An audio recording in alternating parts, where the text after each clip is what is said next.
Dr. David Attenborough is the unstoppable champion of the natural world. His pioneering ideas about life on our planet open our eyes to new worlds. These have been called nature's greatest experiment. In his mid-80s, many thought he had retired. However, over the next 7 years, he launched a new era of natural history filmmaking.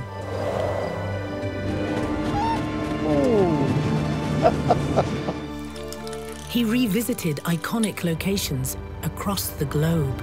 I'm here surrounded by one of nature's greatest wonders. Embracing advanced technologies, his mission was to show us the world from a different perspective. Oh, that's a very powerful beak. This is a journey from that very special time of global adventures.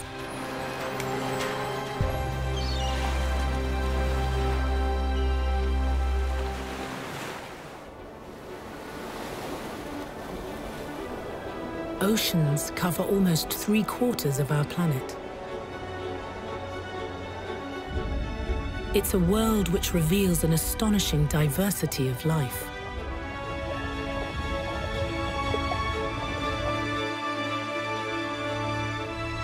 In the shallow seas off the northeast coast of Australia lies the world's largest coral reef system. I'm here surrounded by one of nature's greatest wonders, a living structure so enormous it can be seen from space. The Great Barrier Reef. I've been fascinated by it for almost 60 years. It's an ecosystem like no other. And for me, it's truly one of the most extraordinary places on the planet.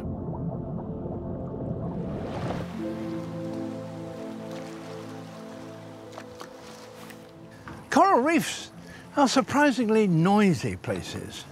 Fish and invertebrates produce a whole range of clicks and grunts and snaps. The healthier the reef, the more varied and numerous its inhabitants, and the louder this chorus is.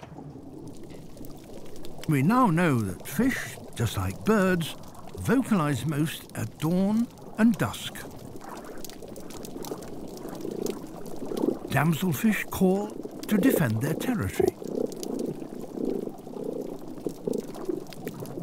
Seahorses click to attract a mate. Others create a very different soundscape simply by carrying out their daily duties.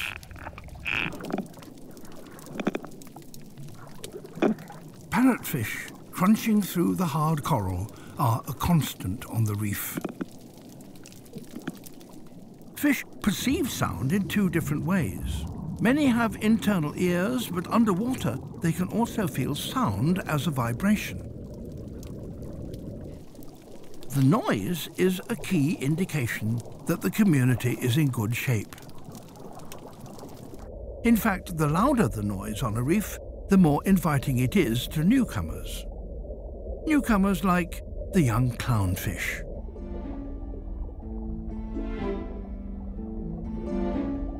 This little male is no bigger than a button, but the time has come for him to find his place in the big city.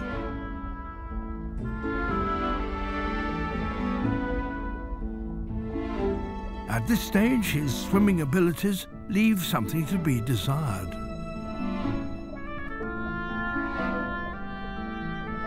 But his hearing is so sensitive, he can tell over hundreds of meters if a reef is suitable. His journey can last days. The final approach is usually made at night to avoid predators. In the case of the clownfish, juveniles have been known to travel 250 miles before they find a reef. Fortunately, for the majority, it's usually a much shorter journey.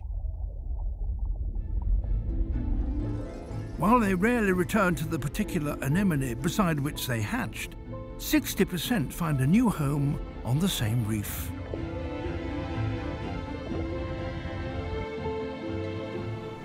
The clownfish keeps the anemone in good health by removing unwanted parasites. And in return, the anemone offers security.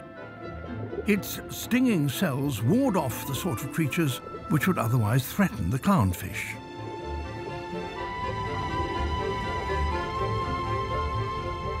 Cooperation is the key to success in this extremely crowded environment.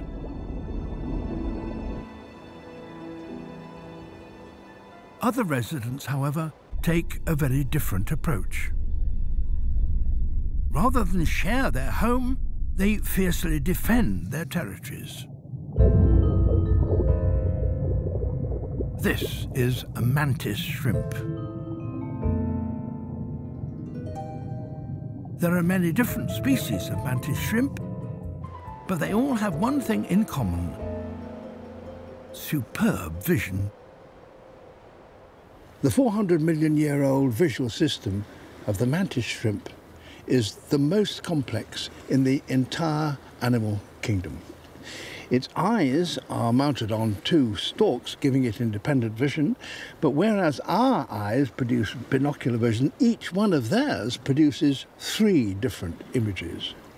Not only that, whereas we have 3 photoreceptors in our eyes, the mantis shrimp has up to 16, giving it access to parts of the spectrum that we can't even see, let alone imagine. And they can use their amazing vision to devastating effect. While some are armed with spears, others carry clubs.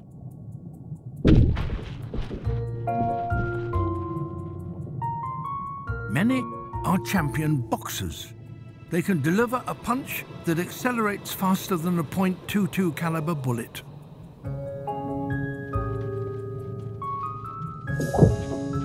These powerful blows are used to stun their prey and defend their burrows.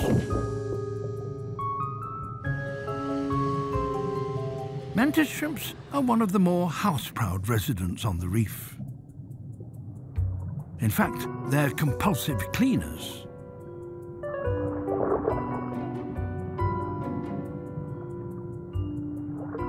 They keep their burrows meticulously neat. With all that effort, it's hardly surprising that they're fiercely territorial. In fact, mantis shrimps have earned themselves a reputation for being somewhat ill-tempered.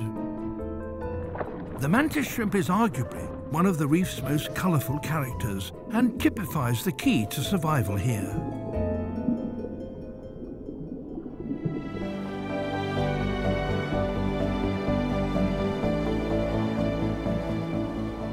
I first came to the Barrier Reef nearly 60 years ago, and I remember very clearly how amazed I was to see such a complexity of life.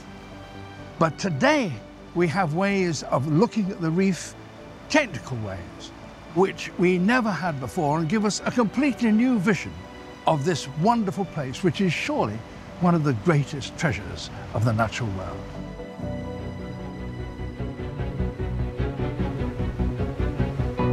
Taking me on this journey is the Lucia, a 56-metre state-of-the-art research and exploration vessel.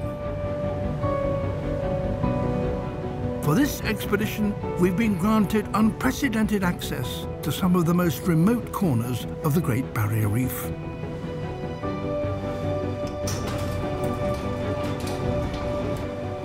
This is a Triton submarine,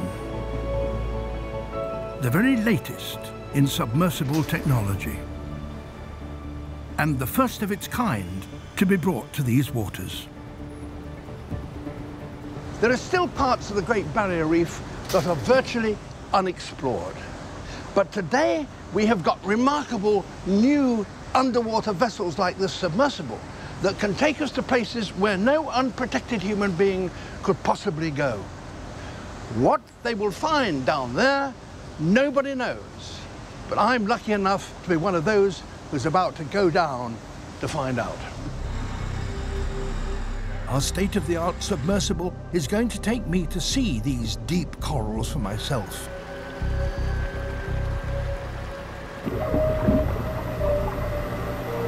SOS Nadir in position. Are we clear to vent? You are clear to vent. Clear to vent. Roger. Venting now.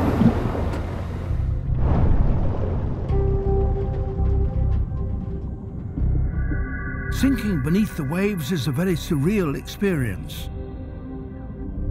Your first instinct is to hold your breath.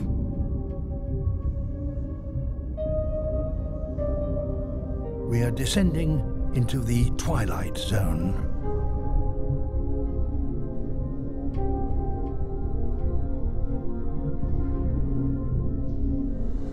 Nobody has ever dived as deep as this before on the Great Barrier Reef. Most of the light that filters down from above comes from the blue end of the spectrum. So the rock surface ahead of me looks very dull. But turn on the lights and it looks very different.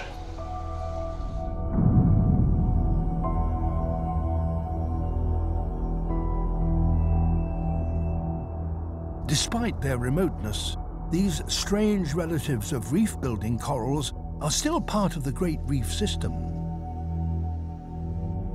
To understand how they're connected, we need to study them closely.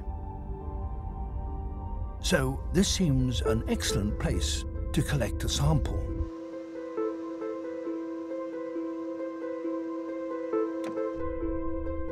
But maneuvering our 8-ton submersible close to the rock face is a delicate operation.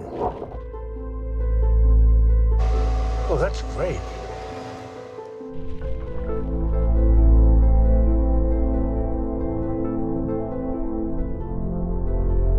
The chances are that this could well be a species that no one has ever seen before. At this depth, the pressure bearing down on the submersible's sphere is more than 30 times that at the surface. At almost the deepest point of our dive, something pays us a visit. It's a deep water grouper. No one has ever seen them up close like this, at this depth.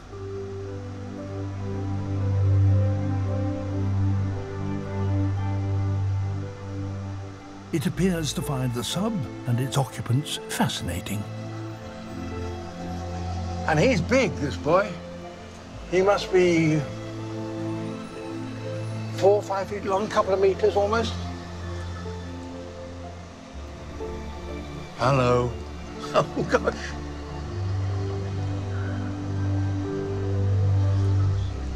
And why he's down here, what he's looking for, who knows?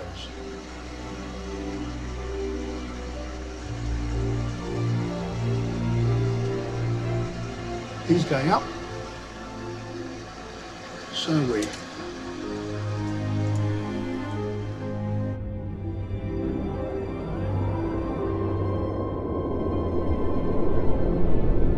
As we ascend, light and colour returns to the reef around us.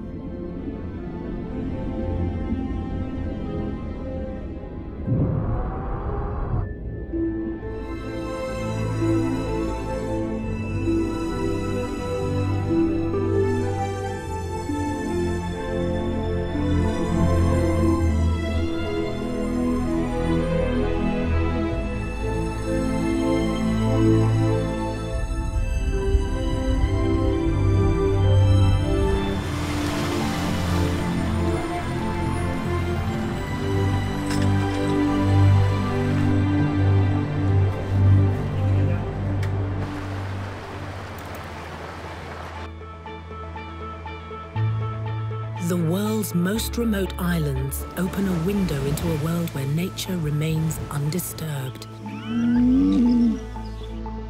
Harboring rare and hardy creatures. 600 miles off the coast of South America, a unique group of islands form the archipelago of the Galapagos.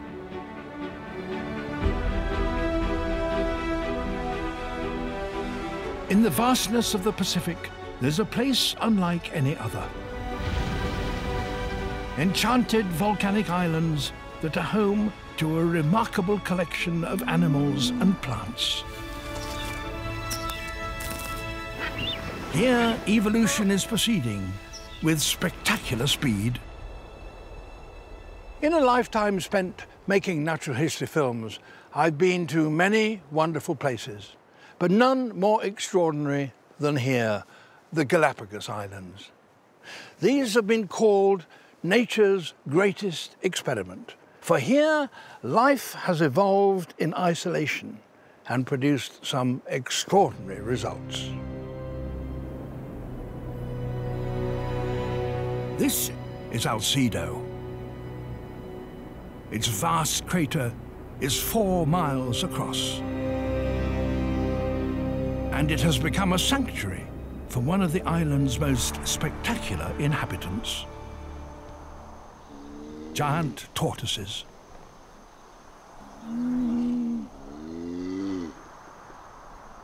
There are thousands of them.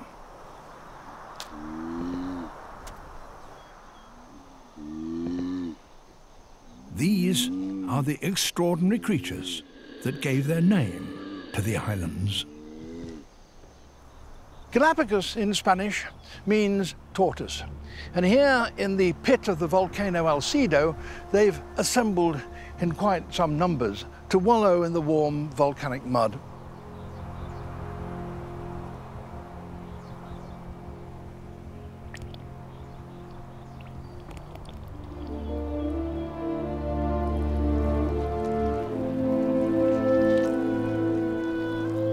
They live for up to 100 years or more, which makes them amongst the most long-lived of all vertebrates. And being reptiles, they get their energy by basking in the sun. But their bodies are so big that once they are warmed up, they can carry on browsing for quite a long time. Perhaps the most extraordinary thing about the Galapagos tortoises is that they're not all the same. Different islands have different kinds. In their heyday, there were 15 species.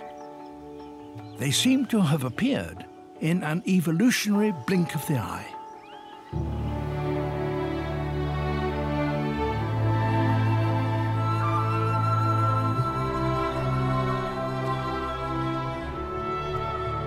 In the far west of the archipelago lies Fernandina.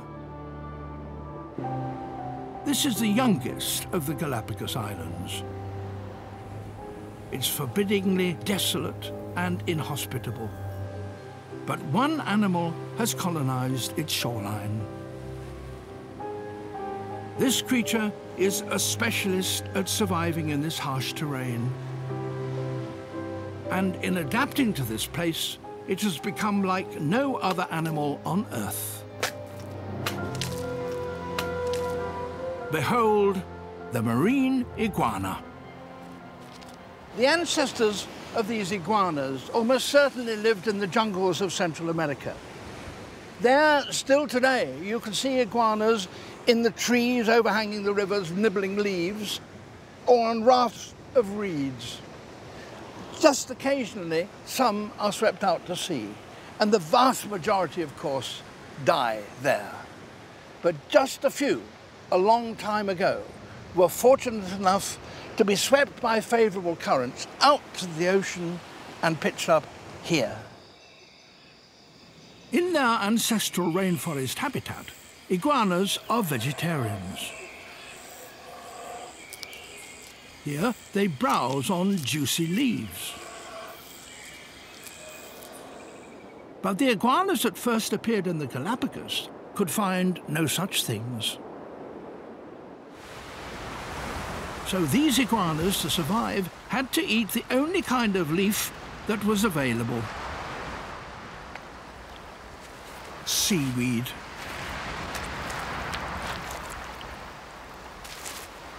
And to get the best of that, they had to do something even more radical.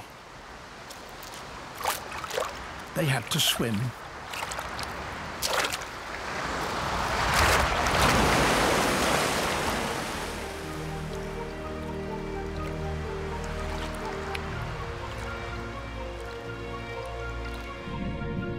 They even learned to dive.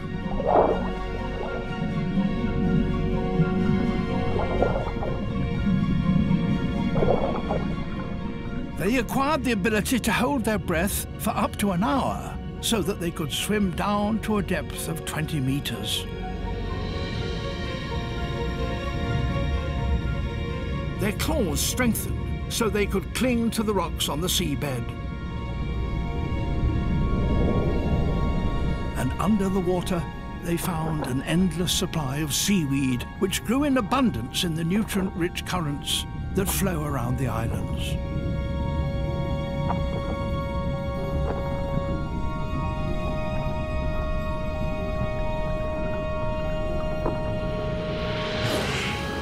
But that was not all.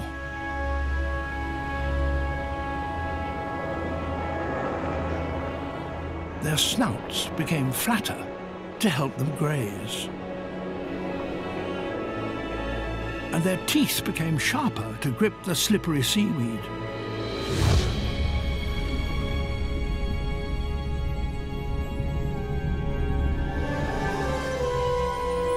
Almost 5,000 miles from the Galapagos, deep in the southern Atlantic, lies the island of South Georgia.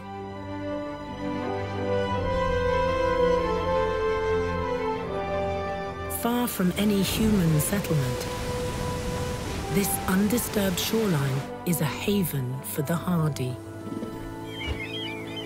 All are fighting for survival.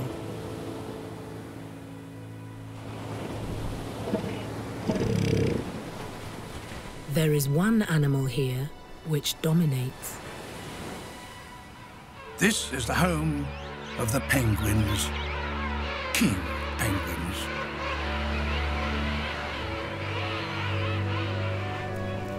A chick begs for more of what little food remains in its mother's stomach.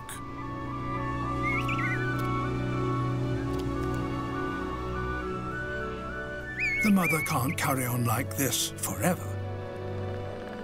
If her partner doesn't come soon, she will have to make a terrible choice. Either she or the chick will starve. But the fishing party is on its way back.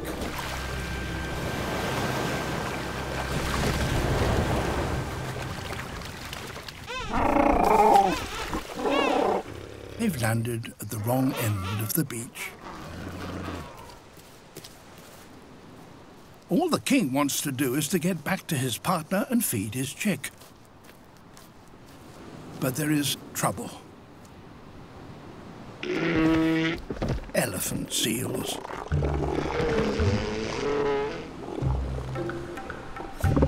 At least 20 of them. 60 tons of blubber and flatulence.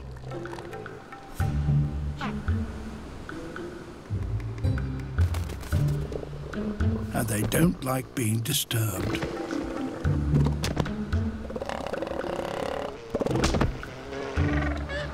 They can't go back. They can't go round. The only option is to find a way through. Our king seizes the moment and leads a death or glory charge. Bad idea. It's time to regroup. Perhaps a more stealthy approach would be better.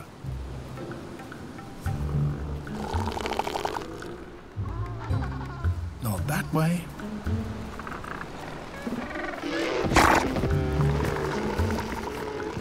Or that way.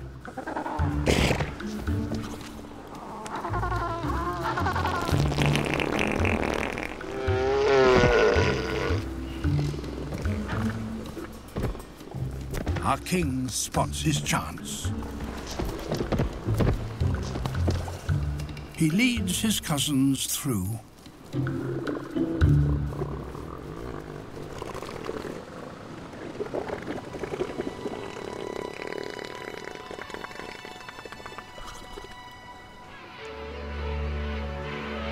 As city full of penguins, each with its own cry.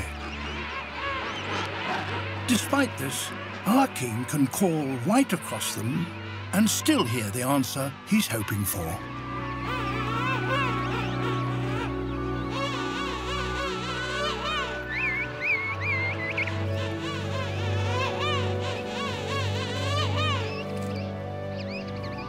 In the time he's spent away, his chick has changed almost beyond recognition.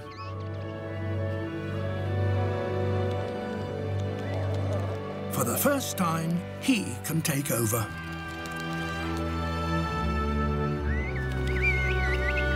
Between them, these two will do everything they can to keep their chick from hunger.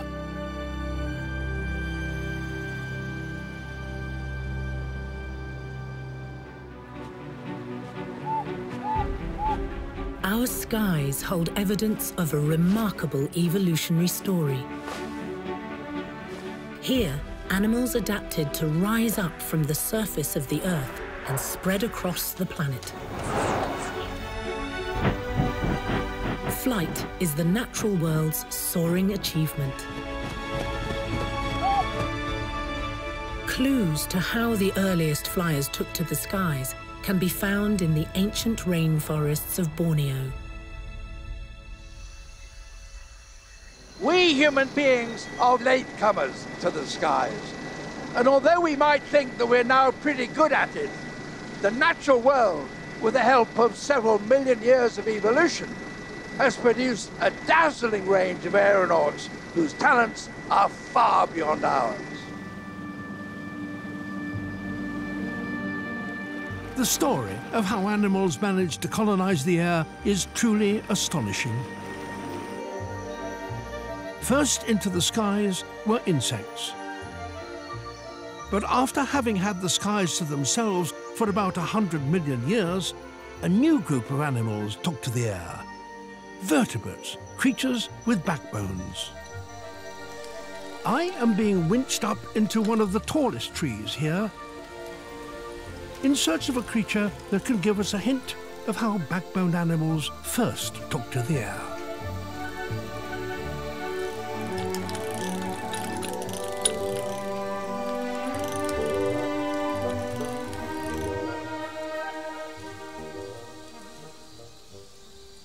Hidden among these leaves of this fern, high up here in the canopy, is a very remarkable little frog. It's a harlequin tree frog, and it's a very, very good climber. It spends most of its life up here clambering around in the branches. Here, it's away from the numerous predators there are that might attack it down on the forest floor. But if in fact a predator were able to get up here to hunt it, a snake perhaps, well, the tree frog has a remarkable trick for defense.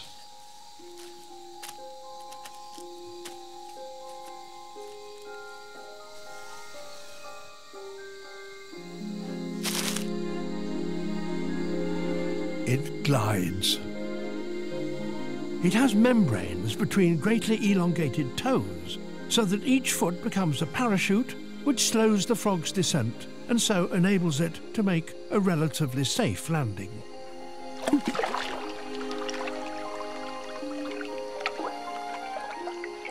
The vertebrates made their first forays into the air around 260 million years ago.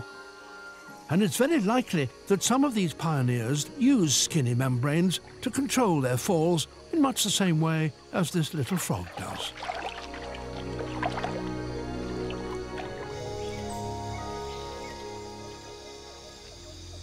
For many creatures, flight has become the ultimate superpower. The insects took advantage of it with such success that they are now the most numerous and widespread animals on the planet.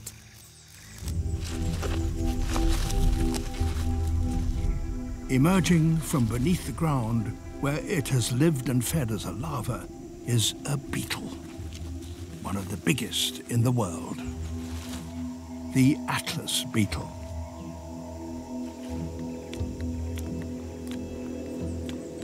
Males like this one are armed with long horns, powerful weapons with which to compete with rivals for a mate.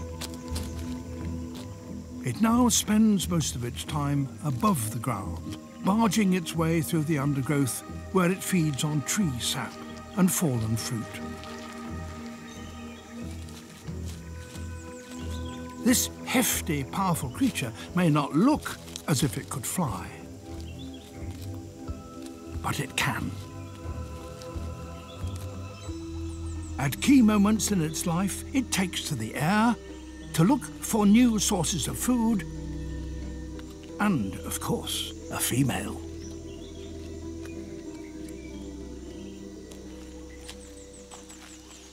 All this burrowing and rummaging around could injure delicate flight wings.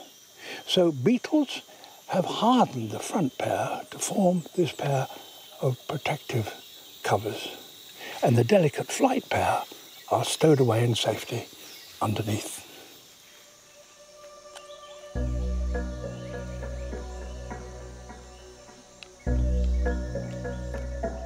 To see how the wings are folded away beneath their covers, we need to wait for takeoff.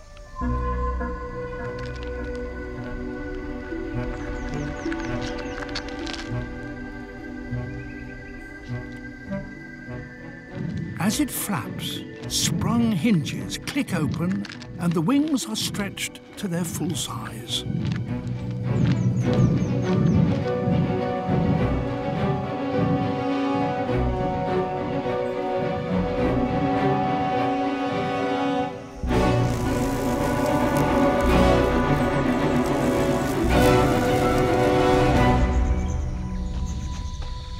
The working wings create lift in just the same way that a dragonfly's wings do.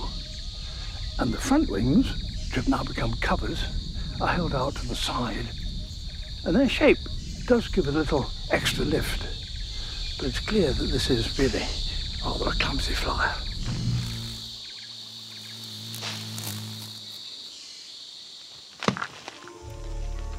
Landings can be clumsy too. And now those fragile wings must be carefully packed away beneath their covers. They're guided by a line of tiny hairs at the base of the abdomen. These grip the wings and help push them into position. The beetle does it with all the care and precision that a skydiver uses when packing away his parachute. The beetle way of life proved astonishingly successful. There are over 370,000 different species of beetle so far discovered. Unbelievable figure.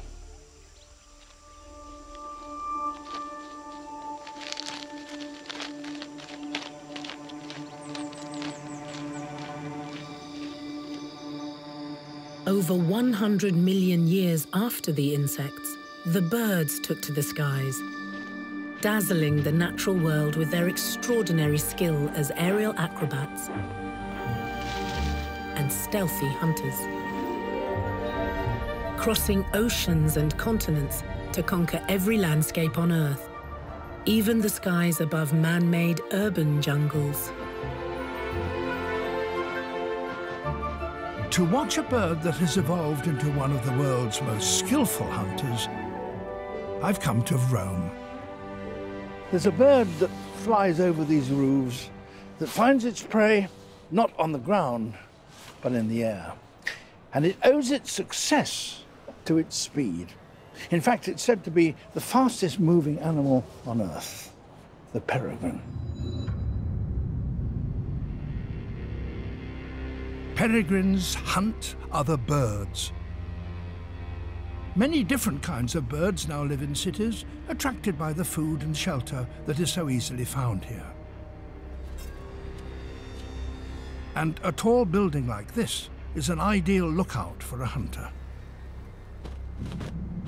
Flying prey can move in any direction it chooses, so a hunter has to be both fast and agile if it's to get a meal.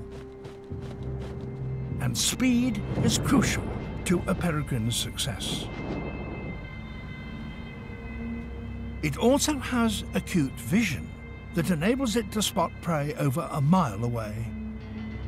And for the peregrines that hunt in Rome, these birds are prime targets.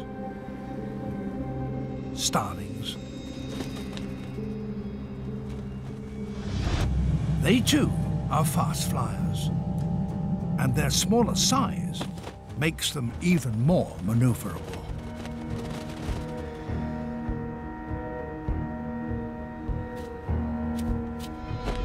So, to catch a starling, a peregrine must be even faster.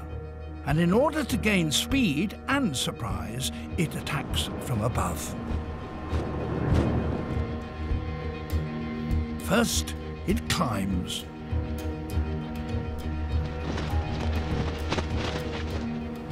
When it sees a group of its potential prey, it turns, dives, and accelerates by beating its wings.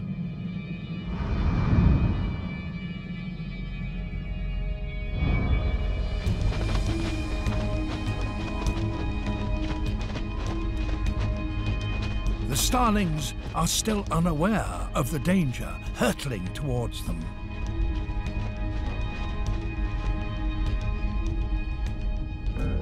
Finally, the peregrine draws its wings back.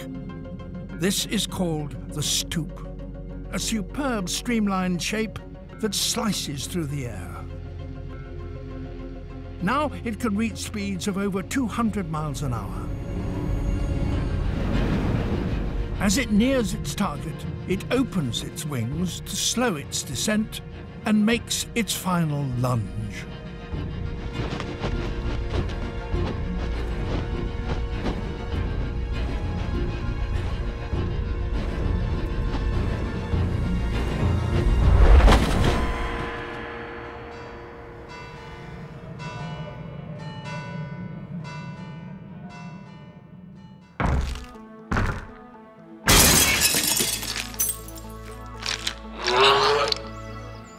Exploring our past can give us insight into the natural world in the present. Brought to life by new technologies, it's a world where encounters can be just as wondrous as anything we experience today. The Natural History Museum. It's a place where we can get a vivid idea of the great variety of life that inhabits our planet both today and in the past. We wanted to bring animals in the Natural History Museum to life. CGI has reached a peak of perfection. It simply looks real. It's an ideal playground for computer-generated images to waltz around the place. Once you got the idea that you're going to take advantage of 3D and the CGIs, then you say, okay, what are going to be the interesting things to bring to life? And so one of the entertaining things to do is to bring these animals to life in the light of modern knowledge. And here it is. There are two ways of pronouncing its scientific name. It's either Diplodocus or Diplodocus. Either way, it's a bit of a mouthful. So I'm going to use the nickname that is commonly used around here. This is Dippy. And what's more, although there's no way of being sure whether it was male or female, I'm going to assume that Dippy was female. But what did Dippy look like when she was alive? This strangely shaped fragment of a dinosaur called Edmontosaurus was mummified before it was fossilized. So not only the bones, but the skin was almost perfectly preserved. And it was covered in small scales. They didn't overlap like those of a lizard, but formed a close-fitting mosaic. Maybe Dippy was like that too. But what about her color? My suspicion is that Dippy, like many large mammals today, such as elephants or rhinoceros, was a general all-over neutral plain colour. So if we add a little bit of skin and flesh, we can get some idea of what she actually looked like.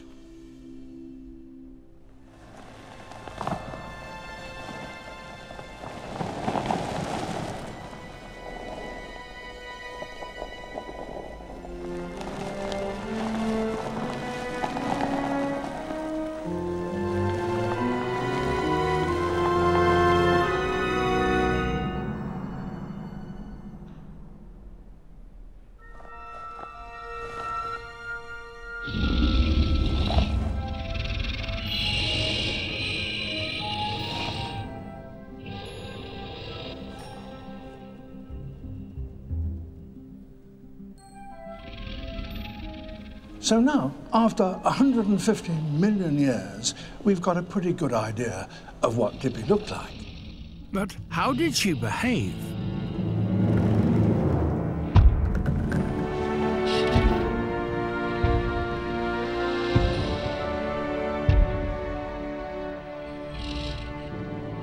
Well, animals her size and weight must have moved in a rather ponderous way. And in any case, since she was a vegetarian, as we know from her teeth, she had no need to be speedy to get her food. But it's the tiny bones in Dippy's inner ear that can give us a clue as to what she sounded like. These little bones are basically the same shape as that of the dinosaur's closest relatives, birds. The range of sounds a bird hears is related to its size. A small bird makes and hears high-pitched sounds, whereas large birds communicate with low-pitched sounds.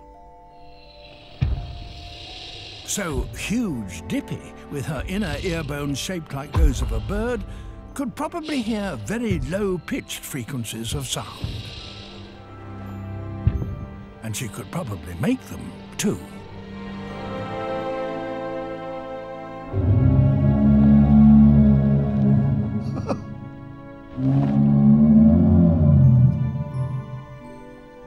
We know that elephants today can communicate using infrasound, sound with frequencies so low they're below human hearing. And those sounds travel through the ground, sometimes for many miles, and are detected by elephants through their large, flat, sensitive feet. Dippy, too, had large, flat feet. So maybe the giant dinosaurs communicated with one another in much the same way, as well as by bellowing. And those may not have been the only noises that Dippy could make. Some scientists think that because of the length of her tail and the way the joints work, she might have been able to crack it like a whip. The muscular strength that enabled her to hold her tail above the ground meant that she could, if necessary, use it as a weapon.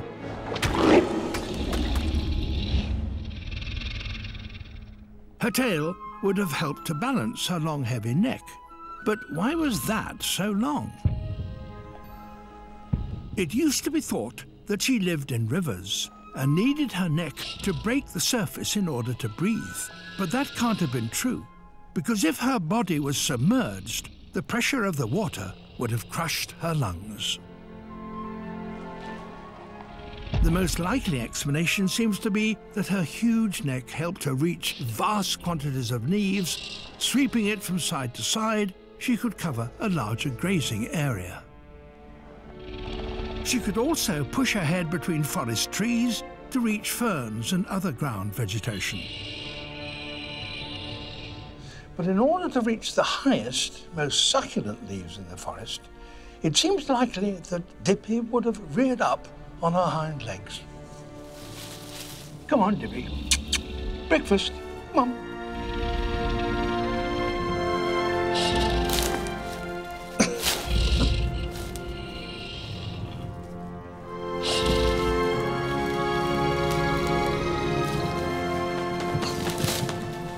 Oh, hello.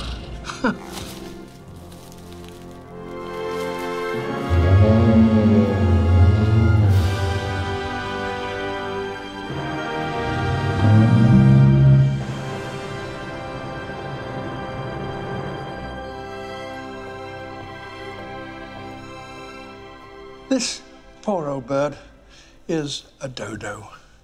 It once lived on the island of Mauritius in the Indian Ocean, and it's almost certainly the first animal species that human beings actually exterminated in historic times. And so now we talk about being as dead as a dodo. But in spite of its fame, this one is a fake. Its feathers come from a goose, its feet were modelled on a turkey, and its beak, I suspect, is plaster. The museum can be forgiven because no skin or feathers of the dodo survive. Its image was influenced by pictures like this one, painted by a 17th century Dutch artist, Roland Savory. But he had never seen a living dodo and based his image on accounts by seafarers. I've often wondered whether dodos actually looked like that. But unfortunately, they'd all disappeared before anyone could get a good look at them. Until now.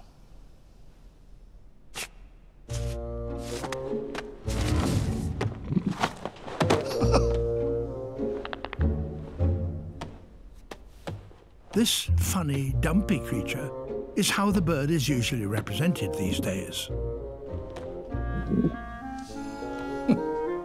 But I've seen quite a lot of flightless birds over the years, and this one doesn't quite ring true.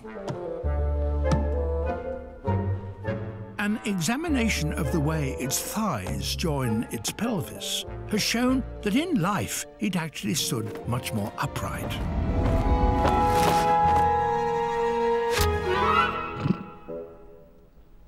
We now know that its feathers were probably a lot fluffier than in that painting. We also now know that it was related to the pigeon, and some experts suggest that it made a pigeon-like call, doo-doo, doo-doo, which gave the bird its name. The dodo probably fed on fruit. There was a lot of it on the island. I'll try him with a bit. Come on. What do you make of that? Ow! That's a very powerful beak. In fact, it may well have been adapted for crushing shells and crustaceans for the sake of the calcium. And there's a female. Maybe she is another reason why they had such large beaks to show off with during courtship.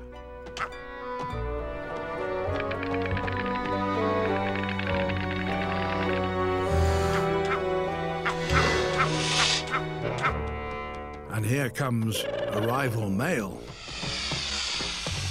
He could be another reason for having a huge beak, to fight with in disputes over nest sites.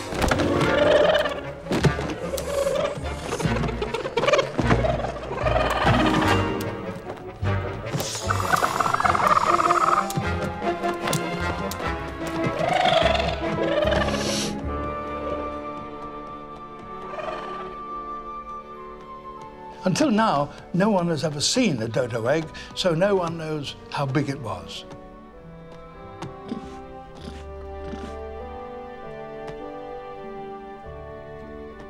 But after tonight, who knows?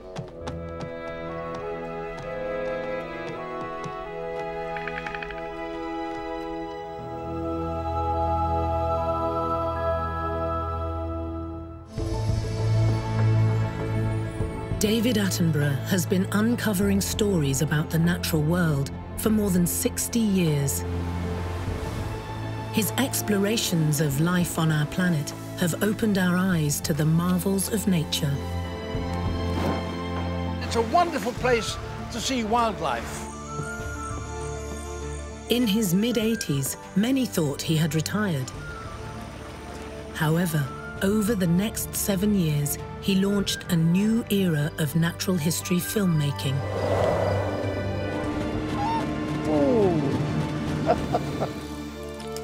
He revisited iconic locations across the globe. I'm here surrounded by one of nature's greatest wonders. Exploring the natural world to uncover the secrets of why animals and plants thrive in their chosen habitats. Hello.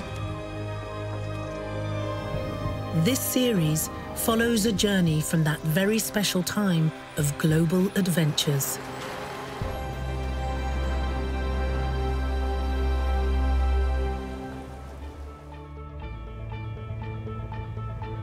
To understand the diversity of life on Earth, we must travel to the remotest parts of our planet. In these extreme locations, varied habitats allow certain species to thrive. They are places of protection from climate and predators, where survival is easier.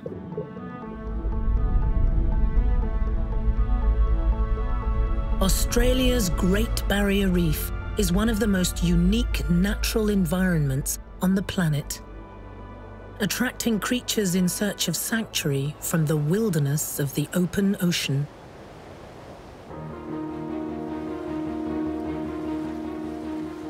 The Great Barrier protects its visitors in many different ways. That becomes clear when you look at the reef from above. This part of tropical Australia lies right in the path of regular seasonal cyclones. This tangle of limestone walls acts as a barrier against the open ocean. Between it and the land, the waters are warm and shallow, an ideal haven for visitors. A global community of animals rely on this great wilderness. And that makes it one of the most important and influential habitats on the planet. Every year, the Great Barrier Reef attracts over 1 million migrating animals. But there are still large animals whose movements remain something of a mystery. Manta rays are the nomads of the reef.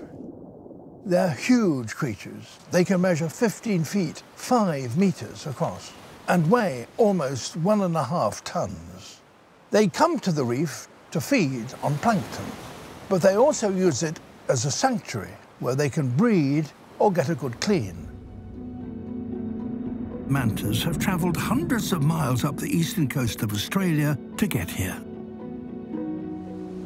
Many make their way to the waters that surround Lady Elliot Island on the southern end of the Great Barrier.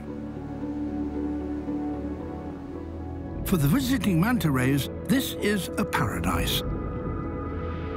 A place where these ocean giants can get a little pampering. These are the beauty salons of the reef. And they're often run by a pair of wrasse. These committed cleaners regularly tend to a host of different creatures. They provide a vital service, removing the dead skin and parasites from outside and even inside their clients' bodies. It may seem like a thankless task, but the cleaner fish are getting a good meal out of it. And of all their clients, the manta rays are their star customers. When business is brisk, they patiently wait in line. Like planes in a holding pattern, they circle until an opportunity arrives.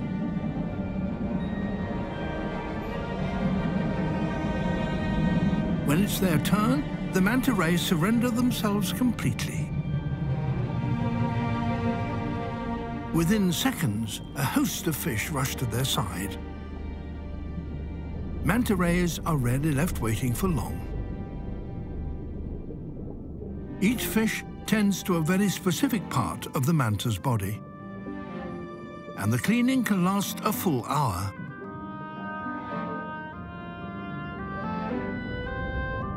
For the most part, the service is second to none, but occasionally the cleaners can get a little carried away.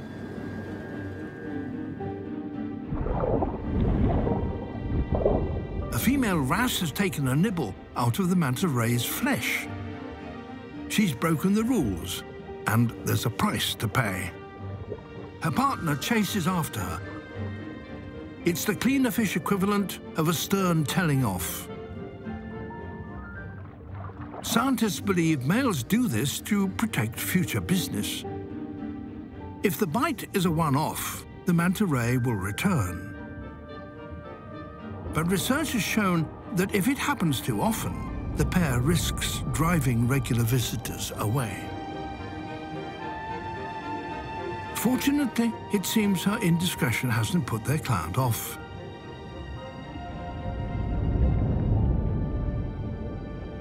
The manta is back and business has resumed.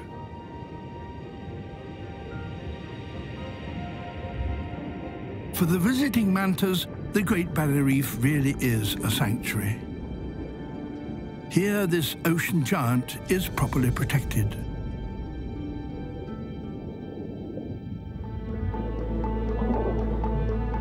Animals will travel huge distances across our planet in search of the perfect environment to breed and seek shelter for their young. Along the length of the Great Barrier Reef, there are 900 isolated islands to choose from and a habitat to suit every visitor. This is Heron Island, and every year it attracts thousands of birds seeking somewhere safe to nest.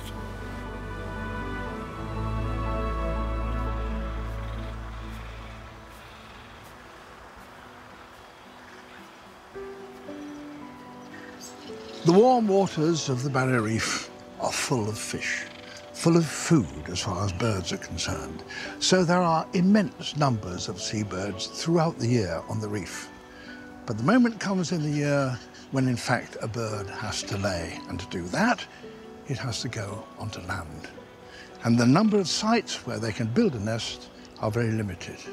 So they will put up with a great deal of crowding and even with intruders like myself, without deserting their nest. Hello. Noddies are very protective parents. Very little deters them from their chick-rearing duties. Over 1.5 million birds come to the Great Barrier Islands every year to breed. To see one of the most intriguing, we'll have to wait until after dark.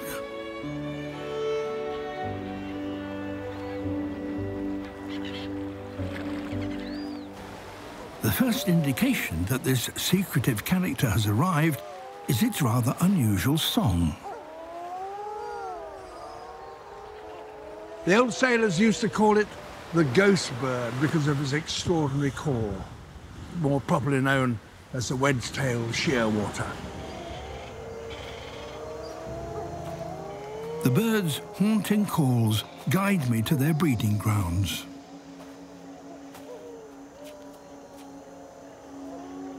These are true seafaring birds.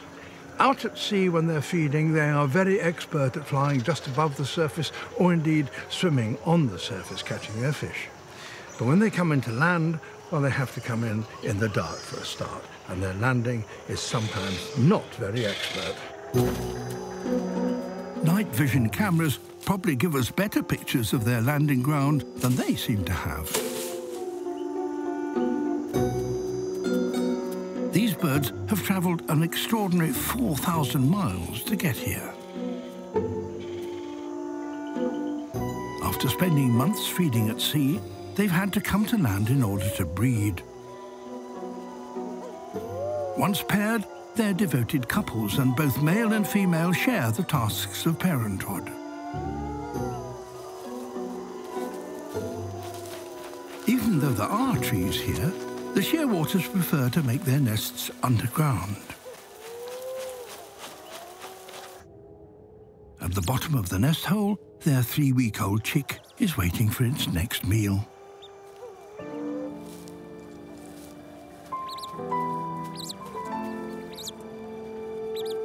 Being a shearwater parent is a demanding job. Their young requires constant feeding. Its demands compel the adults to continually fly out to sea and come back again with more food. And their takeoffs are often just as clumsy as their landings.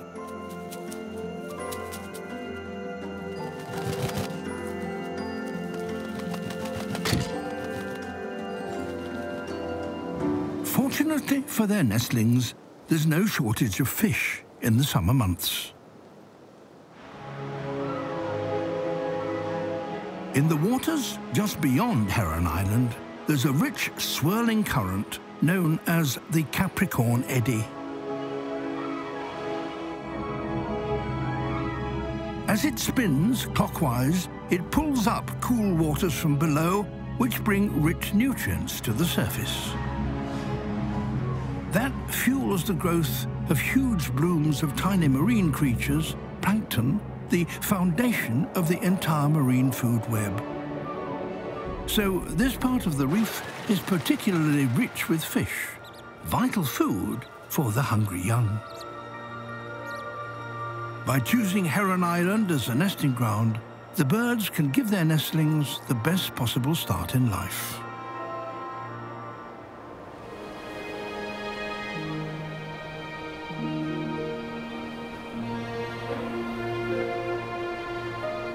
Corals are not new to the planet.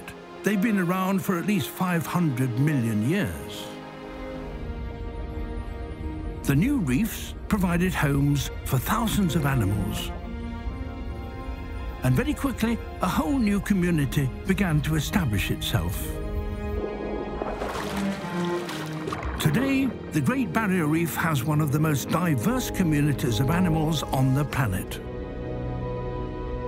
And it's the story of these remarkable reef residents that I want to investigate next. This is Lizard Island. It's one of the 600 continental islands scattered across the Great Barrier Reef. And its shallow lagoon is known for its exceptional biodiversity. Here, for the past few decades, there has been a research station where scientists can study continuously and in detail the full complexity of the community of animals that makes up the reef. Thanks to their research, we now know that coral reefs rival rainforests in the vast numbers of species they support. The first question is, where does all that diversity come from? Lizard Island reefs owe their richness to the special plants that in places fringe the shores. They link land and sea, and they're vital to the coral reef community. They're mangroves. Taking shelter amongst the roots are thousands of juvenile fish of all shapes and sizes. Many of these little fish look harmless enough, but when they grow up, they will become some of the most ferocious predators on the reef. Indeed, the existence of these mangrove nurseries is one of the reasons why the fish populations of the reef are among the most varied and richest in the world. The mangroves are not only nurseries, they're playgrounds. The aim of the game here is to survive the most vulnerable stage of any animal's life, being a juvenile. Baby turtles, rays, and even sharks take refuge here. These juvenile black tips are just a few weeks old, and only 1/6 of the size they will be when they make it out onto the reef as adults. For the first year of their lives, the mangroves play a vital role in keeping them safe. As infants, they're vulnerable to predation from larger sharks. But the tangle of mangrove roots keeps the big predators out and stops them making meals of the youngsters. When the young are ready, they will eventually leave this sheltered world behind and make their way to the reef beyond the mangrove roots. The next challenge will be to find their place in one of the most crowded ecosystems on the planet.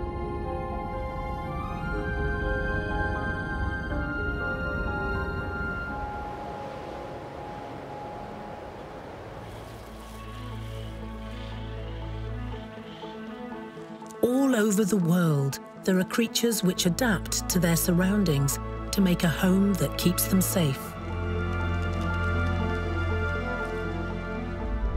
In the ancient rainforests of Borneo, there's an animal that has created its perfect habitat.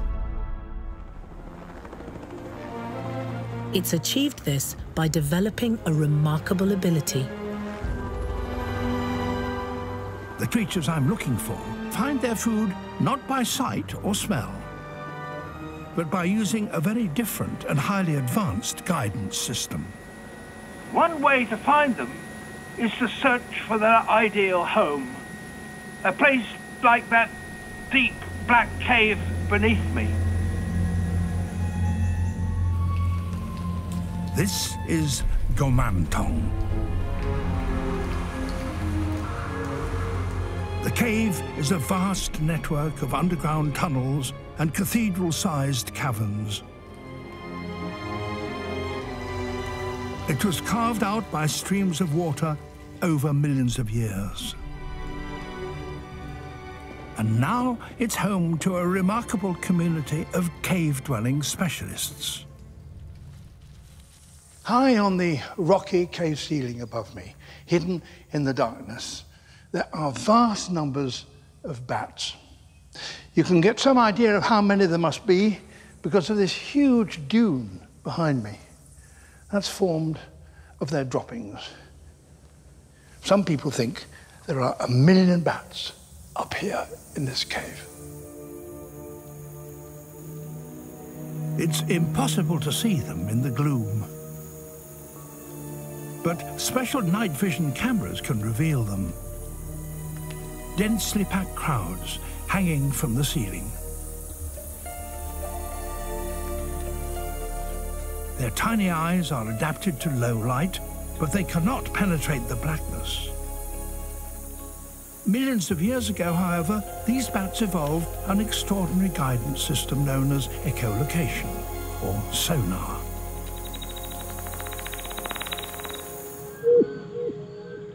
A bat produces extremely high-pitched sounds in its throat and then projects them forward. They bounce off the walls as echoes and are detected by the bat's huge ears.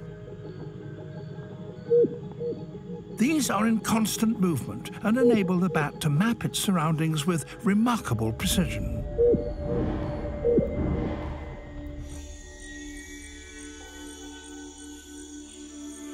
Every evening, as dusk arrives, the bats leave the safety of their secluded home to hunt. And now the bats are beginning to use their echolocation skill to fly out from their roosts in the depths of the cave, coming close to the ceiling and then whizzing out through this little entrance here. They don't collide with the roof, they don't collide with one another, or even with me. All through that echolocation. There they go.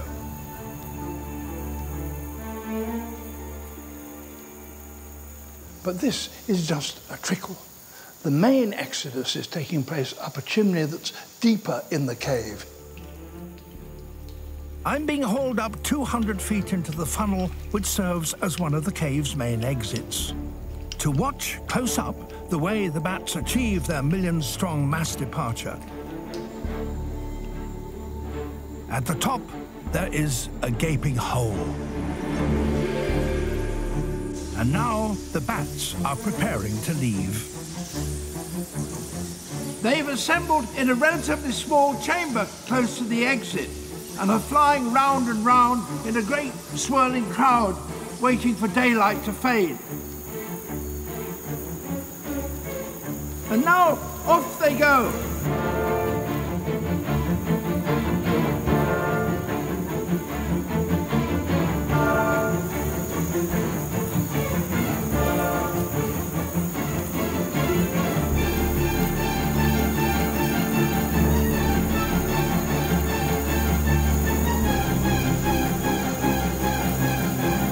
Outside, danger awaits. Hunters belonging to that other great group of animals with which they share the skies. Birds. Hawks, eagles, and kites.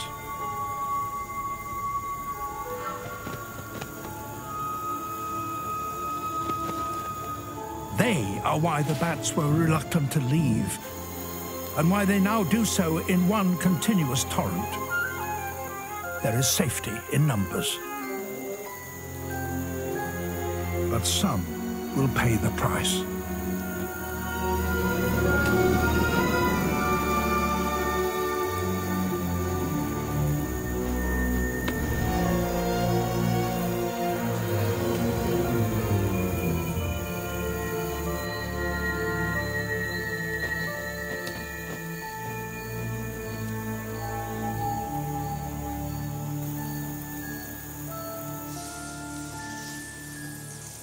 The vast majority, of course, make it out over the forest canopy.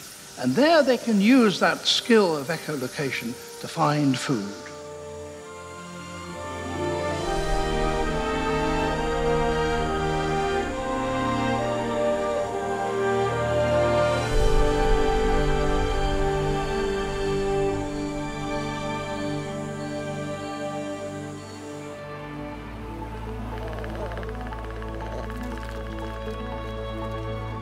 All species are most vulnerable in the early stages of life. And making it through to adulthood is the biggest challenge of all. So animals must find inventive ways of protecting themselves if they're to survive. One ingenious creature can be found here in the jungles of Borneo. Butterflies. They hatch from eggs as little worms with legs. Of course, a little thin-skinned, fat-filled sausage is a tempting morsel for any bird or reptile. So caterpillars have to have ways of defending themselves. This one, which is the caterpillar of a lovely swallowtail butterfly, has disguised itself as a bird dropping. And if that doesn't deceive a bird, and a bird goes for it, it has another form of defense.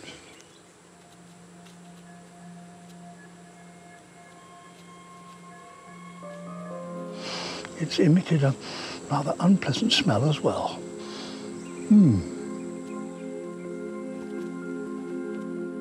In the struggle to survive long enough to become winged adults, caterpillars have developed other equally ingenious forms of defense. Concealed within these fluffy strands are short, stinging spikes. And this one is armed with long spines which have really painful stings. Not only that, it has these bright warning colours to tell any potential predator that they'll be in trouble if they attack. This caterpillar may appear to be dangerous, but it is in fact a fraud. The spines don't sting at all. It's relying on its disguise to make a potential predator think twice and leave it alone. Or you can simply hide. These little tents have been made by the caterpillars of a skipper butterfly. Each caterpillar has started by making a circular cut in the edge of the leaf, but it's left one segment uncut so it can act as a hinge. Then it pulls over the whole segment and hides beneath to munch away at the tissues of the leaf. And if I just pull it up, there's the caterpillar.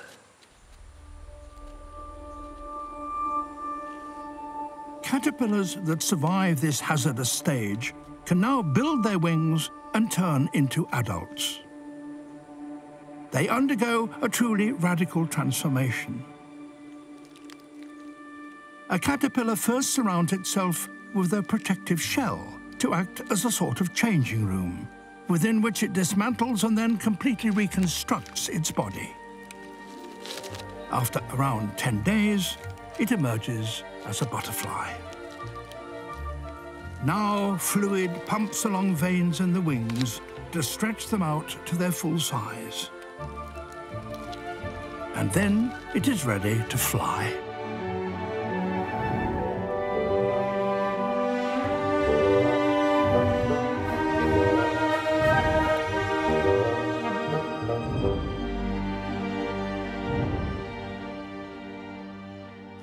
The combined front and hind wings of a butterfly not only constitute very effective flying mechanism, they can also carry messages.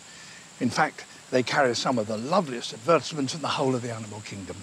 Like, for example, this beautiful golden birdwing butterfly from Borneo.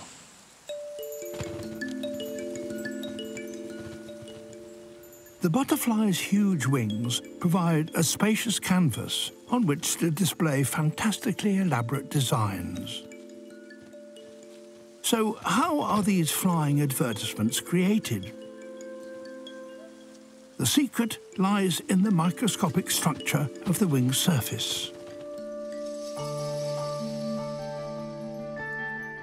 These overlapping scales, lined up like tiles on a roof, have evolved from bristles that were once tiny sensors.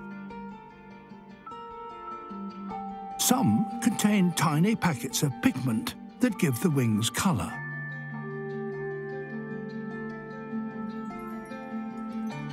Others have a complex structure which splits the light so that when viewed from a particular angle, it reflects a brilliant iridescence.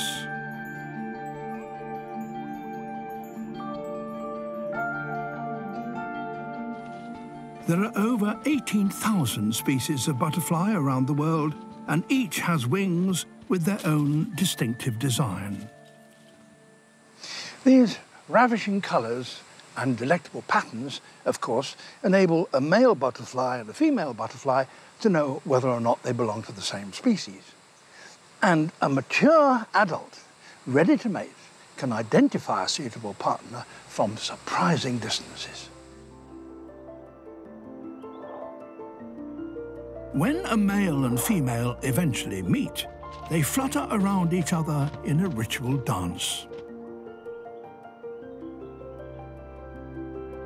Each is checking out the flying skills and wing patterns of the other.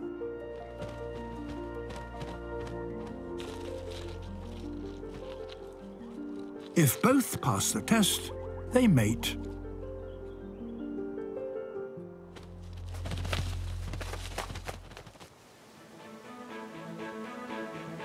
Millions of years ago, plants colonized the surface of the Earth. Taking hold of the land to pave the way for the many creatures we see today. An astonishing example of these plant pioneers can be seen on the islands of the Galapagos. This is a place of wonders. Galapagos. Islands born of fire. With inhabitants that have transformed our understanding of the whole of life on Earth. This is Santa Cruz in the center of the archipelago. It has the ability to create its own weather. Its slopes are covered by a mantle of green. Humid oceanic winds blowing across the Pacific hit this mountain of lava and are so forced upwards.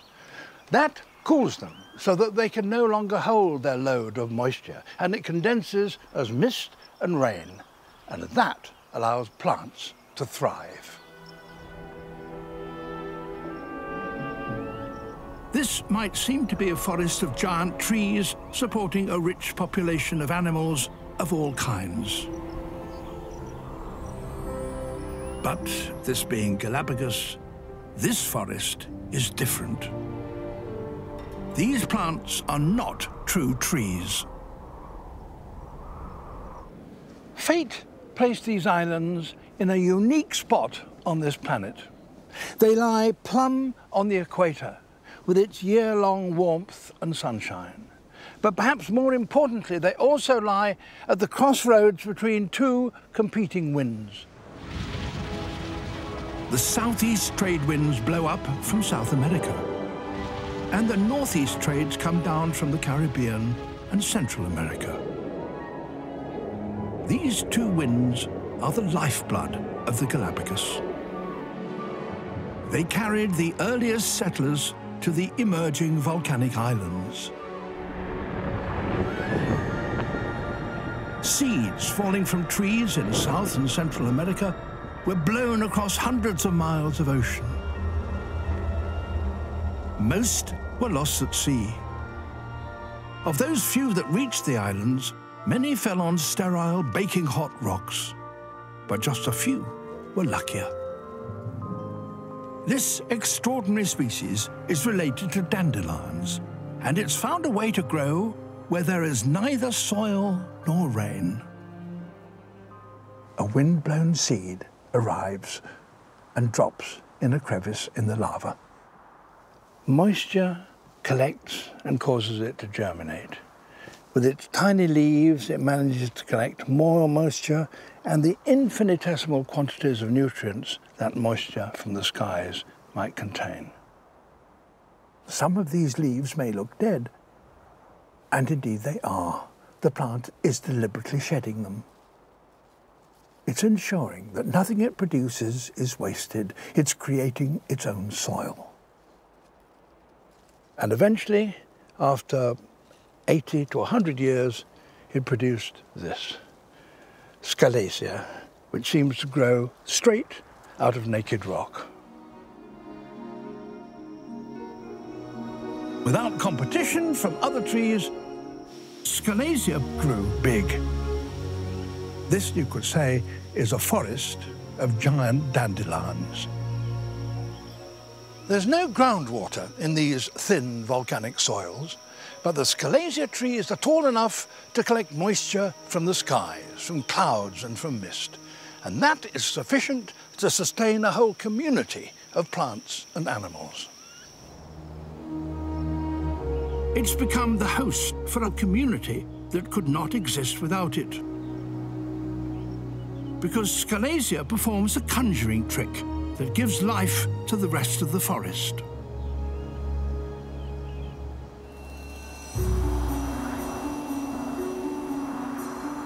High in the canopy, mist condenses on the spindly crisscross branches.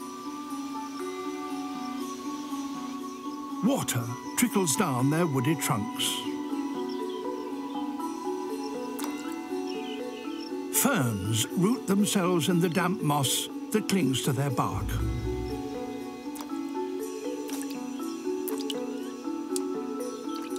The moisture creates conditions where spiders and other small creatures can live.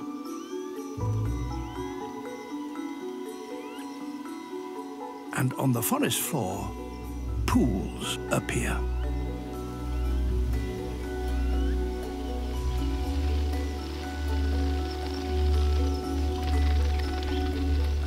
Here, dragonflies thrive, and once again, they belong to a species that occurs nowhere else but here.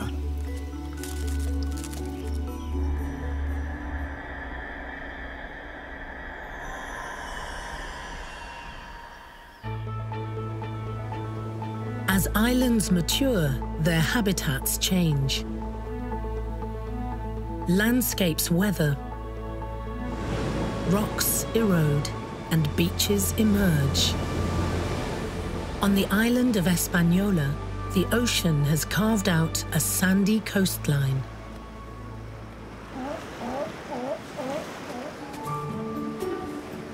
This is a natural bathing beach for Galapagos sea lions. They are just one of the very few mammal species that are unique to the Galapagos. And the beach of an aging island provides them with an excellent nursery. Here, sea lion pups can suckle in complete safety. Though they can be a little irritating.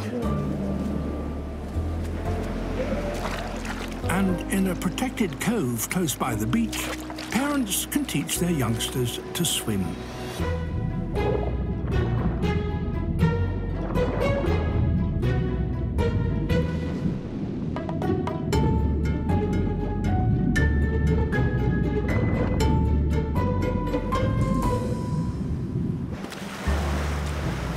After a swimming lesson, the beach is a perfect place to relax.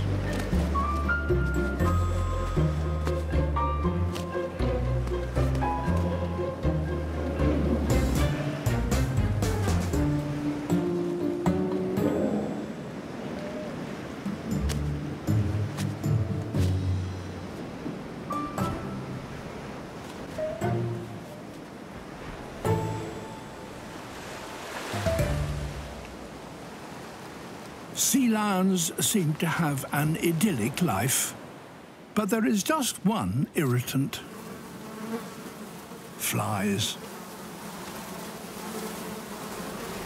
On younger islands with rocky coastlines, sea lions have help to keep the flies at bay: lava lizards.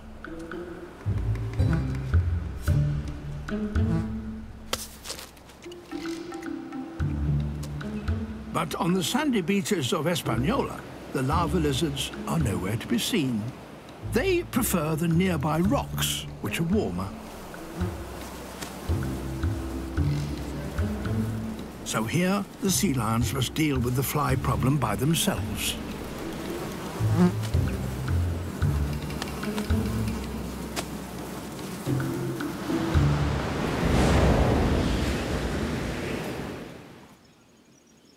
Little lizards like this are found throughout the archipelago. Each island has its own distinct species. And they differ not so much in the way they look as the way they behave. This is a lava lizard. There are lots of them on the rocks around here. And in the breeding season, which is now, the males are competing with one another, both for territory and for females. And the way they do so is with press-ups. Watch.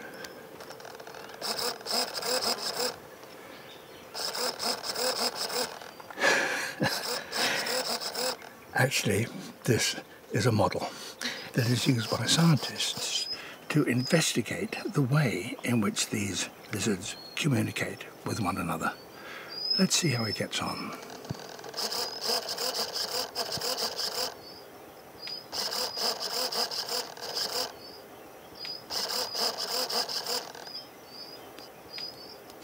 And there's a response. These press-ups vary, both in the number and the intensity, the speed at which they do it, and how high they bob their heads. The interesting thing is that the responses vary from species to species. In other words, each species has its own language of gestures. There are slight physical differences between the species of lava lizard on different islands. But now, because they have developed different gestures, they can't interbreed even if they meet. They're separated by a language barrier.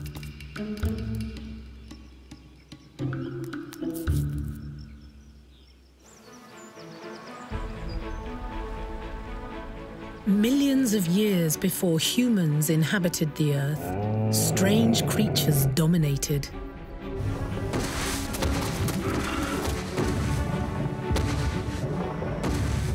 But it was the skies that were populated by the most successful animals, the pterosaurs.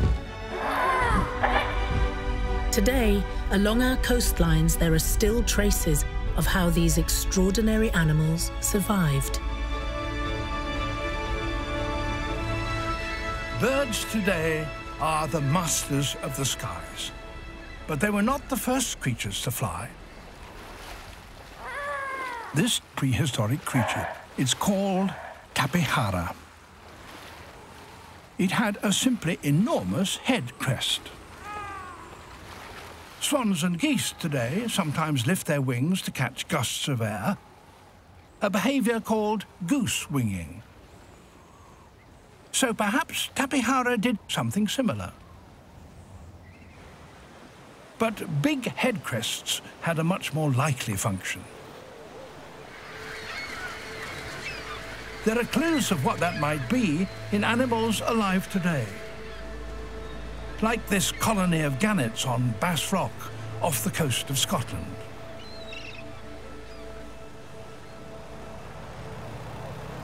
Pterosaurs doubtless would have lived in great groups around the ancient coastlines, and living in tightly packed communities then as now must have led to all kinds of dramas, just as it does in communities like this one.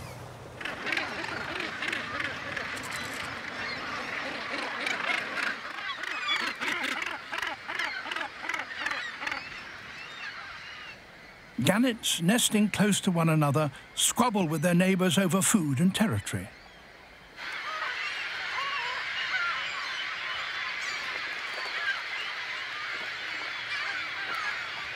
Pterosaurs doubtless also competed with one another for the attentions of the opposite sex.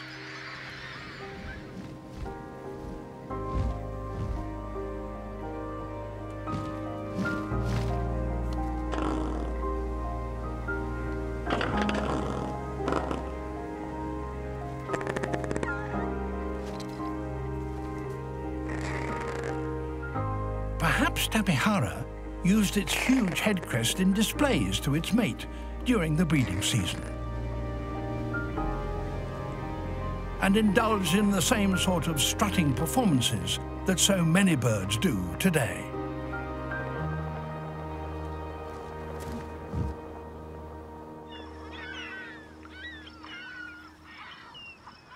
After their courtship, pterosaurs, just like birds, laid eggs. This fossilized egg, which is about the same size as one of these gannet eggs, is actually the egg of a pterosaur. And although it's squashed flat, it's marvelously preserved, so you can see details of the bone inside. The head, as you would expect with the bird head, is quite well formed. It's amongst this mass of bones here. But whereas a bird's wings would hardly be formed at this stage, here the pterosaur wings have got these well-formed bones in them. And that leads us to one extraordinary conclusion. A pterosaur chick, when it hatched, was almost immediately able to fly.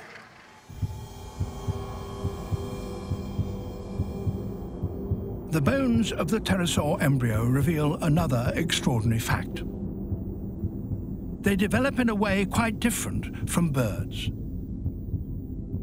And what is more, they continue to do so even after the young have hatched. This led to some species becoming gigantic.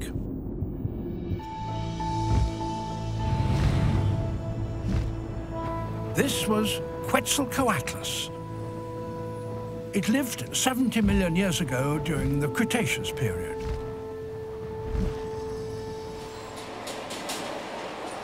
But how did this giant get off the ground?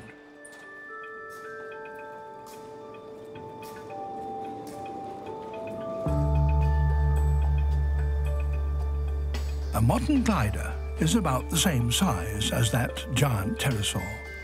It too has long, slender wings, and it too is extremely light. This flying machine is so lightweight, it doesn't even need an engine. All it requires is a tow to get it into the air.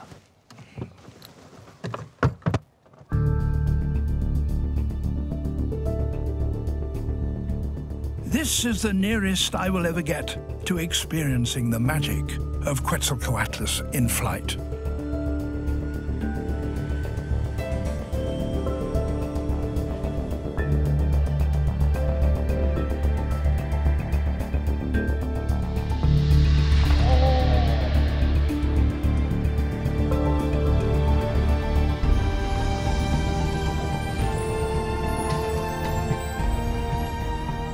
With its giant wingspan, this was the largest animal ever to fly.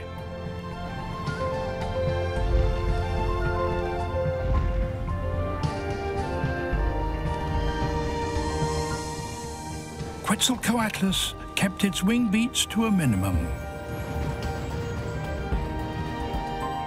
It was a living glider. We are controlling our flight using, at least in part, our tail.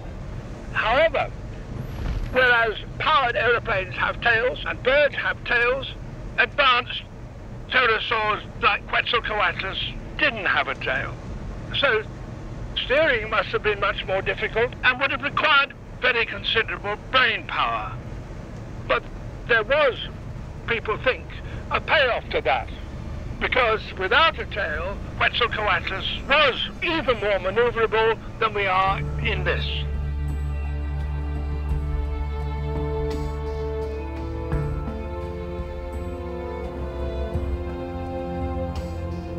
Quetzalcoatlus doubtless used many of the techniques employed by human glider pilots.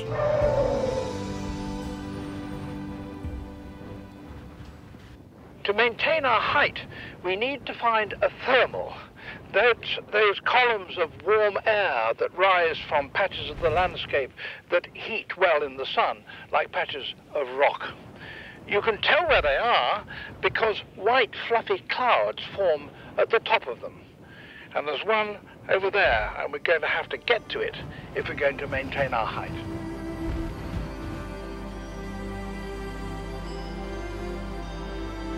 It's been estimated that by exploiting thermals, Quetzalcoatlus could travel some 10,000 miles in a single flight, and that is almost half the circumference of the entire planet.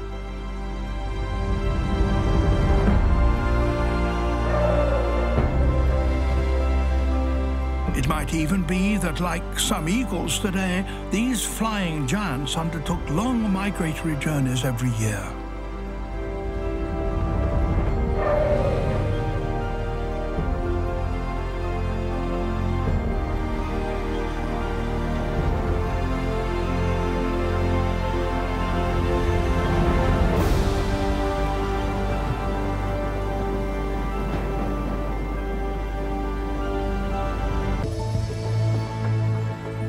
David Attenborough has been uncovering secrets from the natural world for more than 60 years. His explorations of life on our planet have opened our eyes to the marvels of nature. Hello, old boy. How are you? There's a good boy. In his mid-80s, many thought he had retired. However, over the next 7 years, he launched a new era of natural history filmmaking. That's absolutely charming. He revisited iconic locations across the globe. I'm here surrounded by one of nature's greatest wonders. Along the way, his discoveries have been enlightened by an extraordinary group of scientists and conservationists. Gosh, it's very beautiful. This series follows his journey from that very special time of global adventures.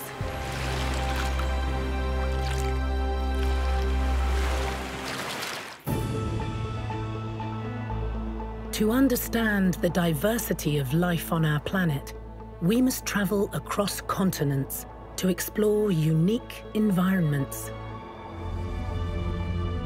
These extraordinary places hold key answers to the great mysteries behind life on Earth.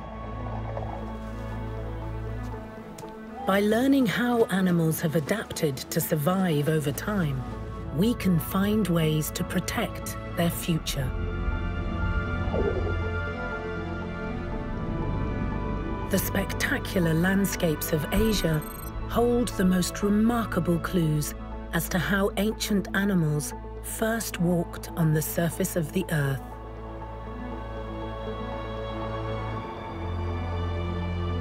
China is the new frontier for fossil discoveries. Excavations here are unearthing links in the story of the vertebrates that have so far eluded us. I have long wanted to see this sensational evidence for myself.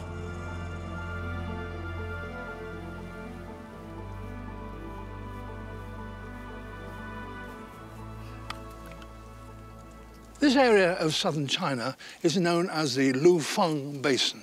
And 180 million years ago, it was a vast natural hollow into which waters from all the surrounding hills flowed. And with those streams came sediment, which is now this. And they also brought the bodies of the animals that lived in those hills, including creatures like this one.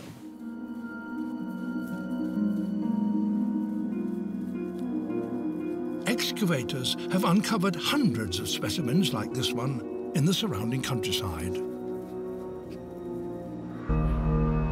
The local museum is crowded with one of the largest collections of complete skeletons in the world. These eggs were laid by an animal belonging to the most successful of all reptile groups, a group that dominated the world for 100 million years, the dinosaurs.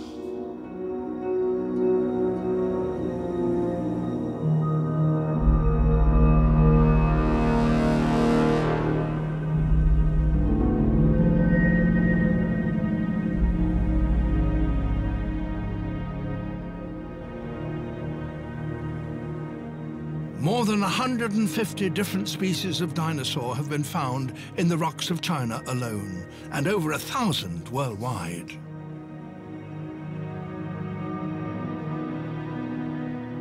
This is Lufengosaurus, a plant eater.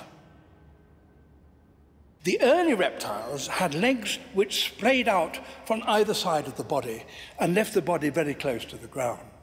But a change in the shape of the hips of the dinosaurs enabled them to bring their hind legs underneath the body and so lift it up and give them greater freedom of movement. And some of them, including Lufengosaurus, were able to support the entire weight of the body on the hind legs.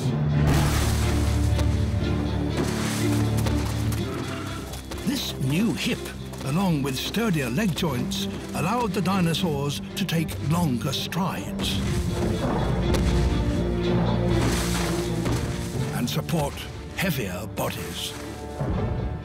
They became the largest animals that have ever lived on land.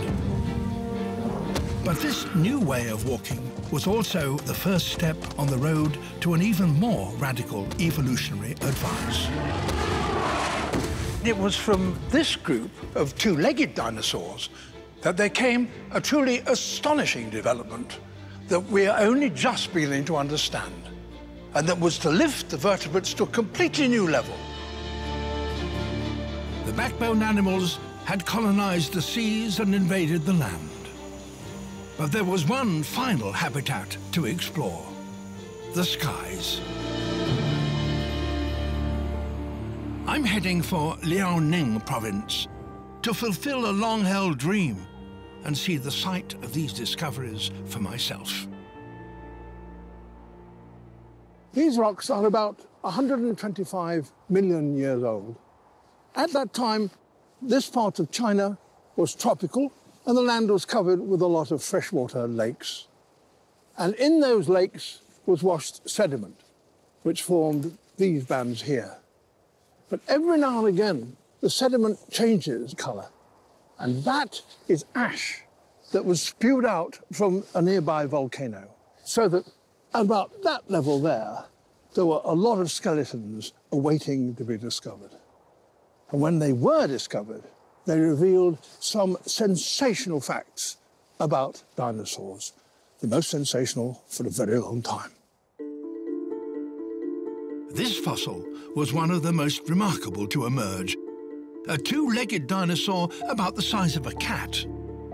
It's been named Sinosauropteryx. Its discovery revealed an intriguing feature never seen before on a dinosaur. Up its tail and down its back, a covering of what looks like fur. In Beijing is one of the world's leading institutions in the study of dinosaur evolution. Professor Xu Xing and his colleagues have been analysing another larger specimen of Sinosauropteryx. It too retains traces, just fragments of the mysterious filaments. If you look near the tail, The dark things there near the tail, they are single filaments. Just like our hair. Which are very, very simple. Shuxing has been puzzling over their function. Together, these filaments create a covering like fur. So the most likely answer is that they serve to keep these dinosaurs warm. Based on our analysis, you see stripes. One like a white, brown, white, brown. Really? Yes, definitely is a beautiful pattern. Of course, you can see, oh, that's maybe for display or communication. Do we know how it held its tail? Tails definitely can move in different directions, and in most cases, I would guess is up or horizontal. So it's like a ringtail lemur waving its tail around as a display. Dinosaurs may have used these coloured furry bands to signal to other members of the species or to act as camouflage. But then came a discovery that suggested another, far more significant function. I have been granted privileged access to the underground vaults of the Beijing Museum of Natural History to look at one of the most important creatures yet to be found in the fossil beds of Liaoning.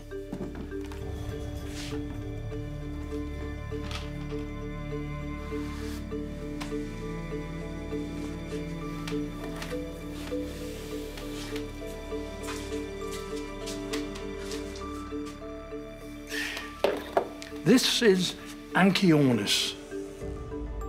What is spectacular about this particular specimen is the perfection of the preservation of these structures.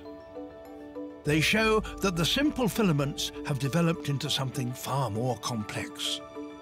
The central stalk has tiny strands branching out on either side. The filaments have become feathers. So the question is, could this animal fly? Could this be the moment when a dinosaur became a bird? A clue to the answer could come from the environment in which it lived.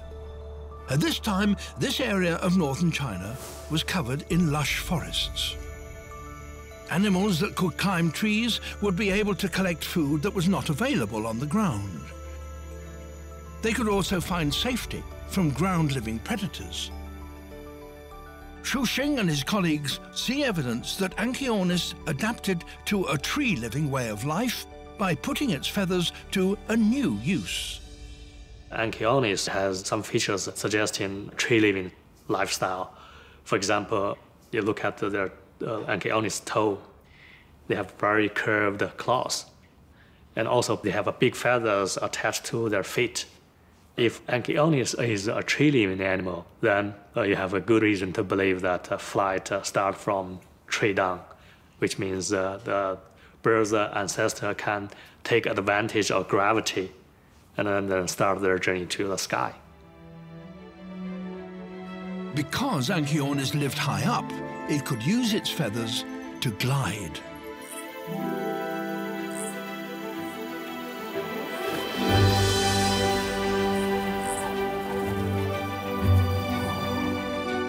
It must have needed all the feathers growing along its front limbs, hind limbs and tail to create a large enough surface to catch the air and slow its descent.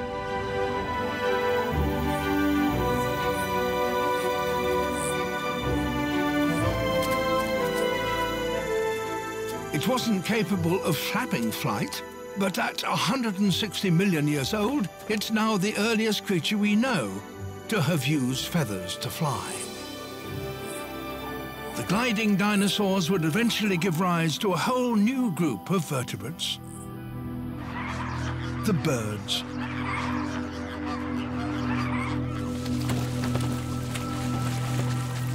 Over 9,000 species of birds crowd our skies today. The extraordinary evolutionary advance of powered flight enabled the birds to cross every continent on Earth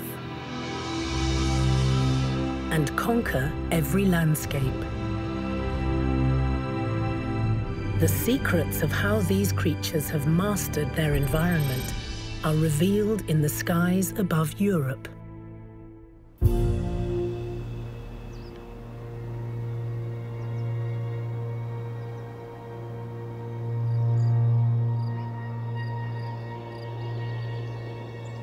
This is Segovia in central Spain.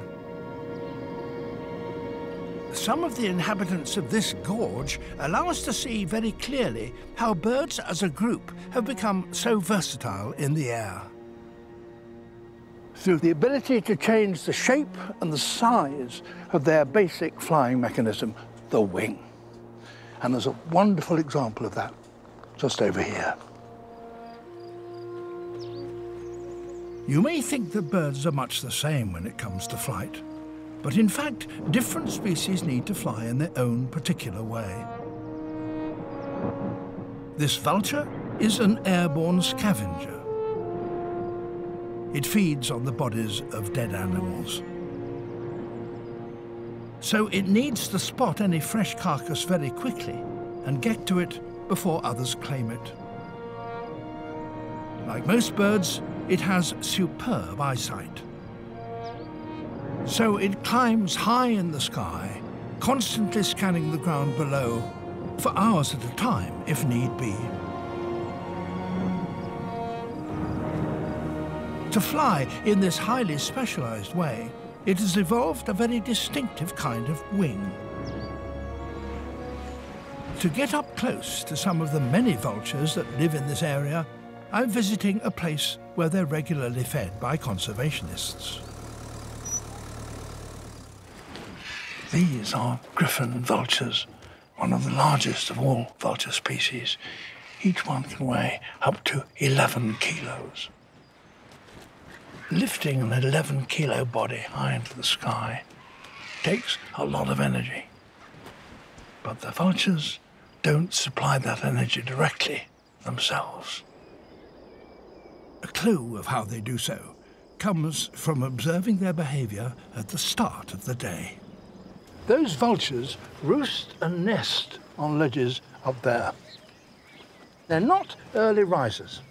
That's because they rely on the sun to get airborne. As the day warms up, patches of bare rock reflect the heat of the sun, forming columns of rising hot air known as thermals. And the vultures know exactly how to exploit those thermals to be carried high in the sky with the minimum of effort.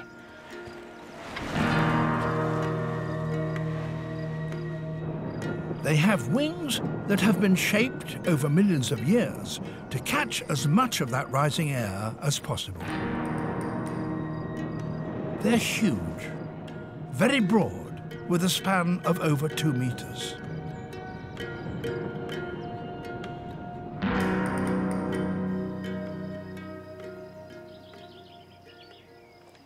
But riding thermals may not be as easy as it looks. A thermal is quite a narrow column of rising air, and to stay within it, a vulture has to make quite sharp turns, and that can lead to disaster. In a tight spiral, a vulture's inside wing travels a shorter distance than its outer wing. And if we were to measure the speed of this inner wing, we would find that it moves much more slowly through the air. This means it generates less lift. So little, in fact, that the vulture could easily stall and drop from the sky. It avoids that by having special control over the feathers at the ends of its wings. They can be splayed so that they separate.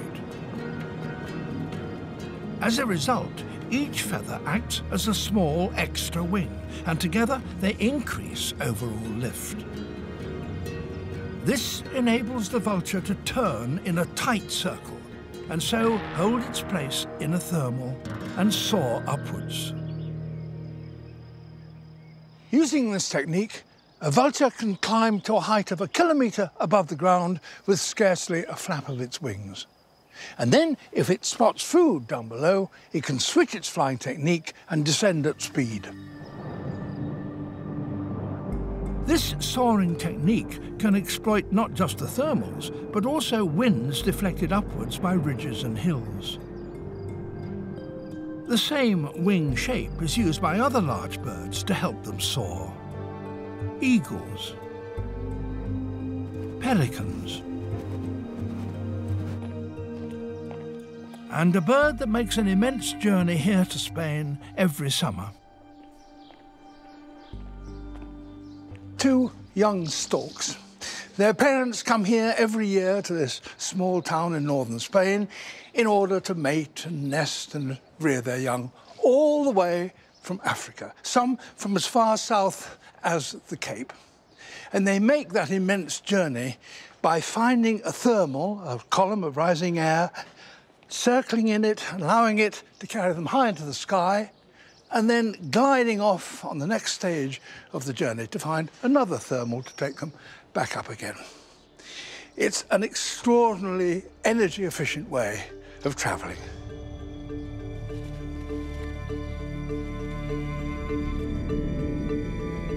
The remarkable evolutionary journey of animals from the surface of the Earth to our skies can be seen in closer detail on the waterways of Britain.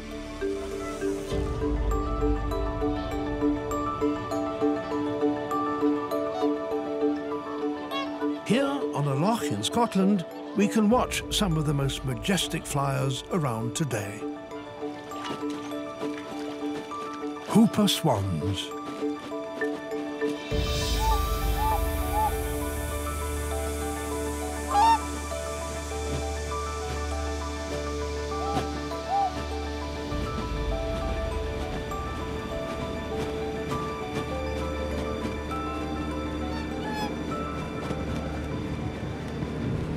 When you're close up to a flying bird like this, you can see what a wonderful piece of complex engineering their wings are, able to change their shape and their beat to respond to every little change in the currents of the air around them, and so propel them forward and lift them upwards.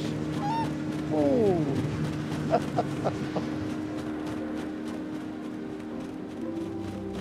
So, how do birds' wings actually work? If we slow them down, we can watch in detail the many subtle changes they make as they move up and down. The feathers overlap to form a smooth, contoured surface that extends far beyond the bones within. With a curved leading edge at the front and a sharp trailing edge at the back, they have the classic aerodynamic shape that produces lift. They are aerofoils. With each downward beat, the air pressure above is reduced so that the bird is sucked upwards. Wings like these, consisting of jointed bones covered with closely fitting feathers, can make very subtle, delicate movements. The feathers slide over one another so that when the wing changes shape, there is no loss of smoothness and the contour.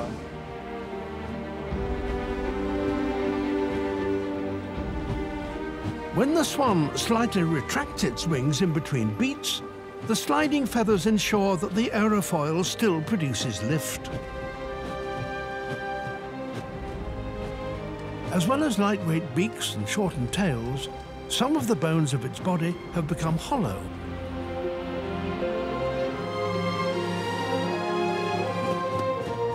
The result is an extremely efficient, lightweight flyer.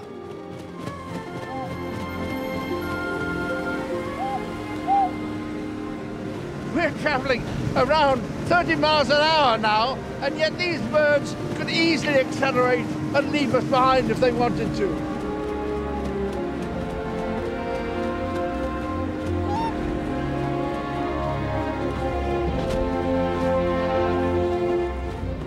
So feathers, since their first appearance on the bodies of dinosaurs, have acquired several different functions.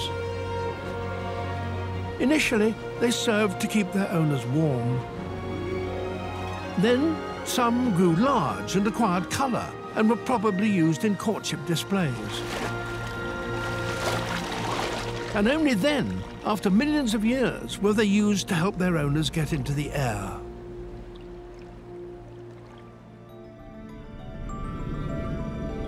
One group of islands off the coast of South America holds the evidence which inspired our understanding of the diversity of life on Earth.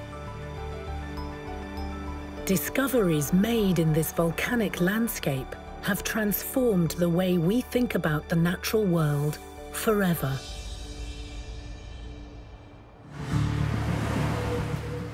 The extraordinary creatures of Galapagos astounded Charles Darwin when he first came here 200 years ago. They led him to formulate his revelatory theory of evolution by natural selection. And now, 200 years later, there are still mysteries to be solved and new discoveries to be made. Teams of scientists are investigating unexplored regions of the remoter islands and discovering hitherto unknown animals. On the peaks of its volcanoes, inside networks of immense tunnels within the lava flows, and in its crystal-clear waters. New technologies are enabling scientists to investigate the workings of evolution in new ways, 12.0, and producing insights that would have astonished Darwin himself. On September the 16th, 1835, HMS Beagle arrived in the Galapagos Islands. And the 26-year-old Charles Darwin stepped ashore to explore. At the time, very little was known about the natural history of the islands. Darwin, initially, was fascinated by its geology.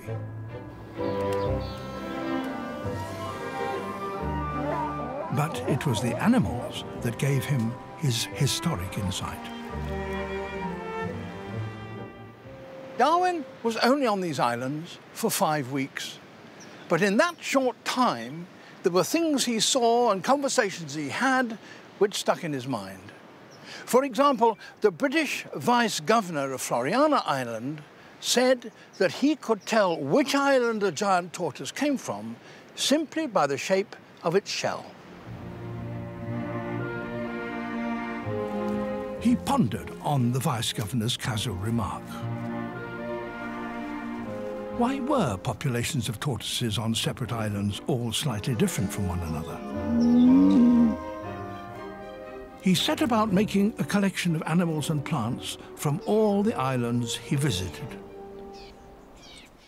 Although it was the tortoises that first alerted Darwin to the differences between animals on different islands, it was his collection of these undramatic little birds, the finches, which provided him with the most substantial evidence for his great theory. We now know that the ancestral Galapagos finches arrived in these islands about 2 million years ago. Since then, they have diversified into a number of different species.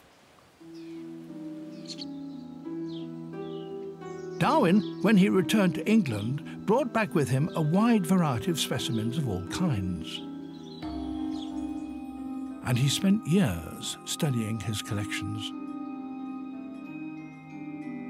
He had a range of finches from several of the islands, and he noticed one particular way in which they differed. They had beaks of different sizes. Why? An idea grew in his mind.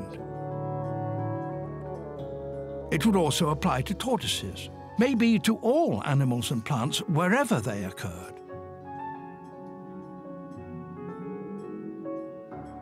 Painstakingly, meticulously, he started to accumulate evidence from all over the world to support his idea.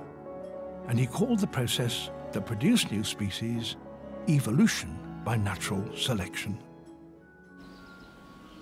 And nowhere is its workings more vividly evident than here where it first occurred to him in the Galapagos. He realized why it was that there were several species of giant tortoises. That original species probably had a high domed shell like this one. And that's very useful on well-watered islands like this, where you have to barge your way through the vegetation. But on other islands, there are other problems.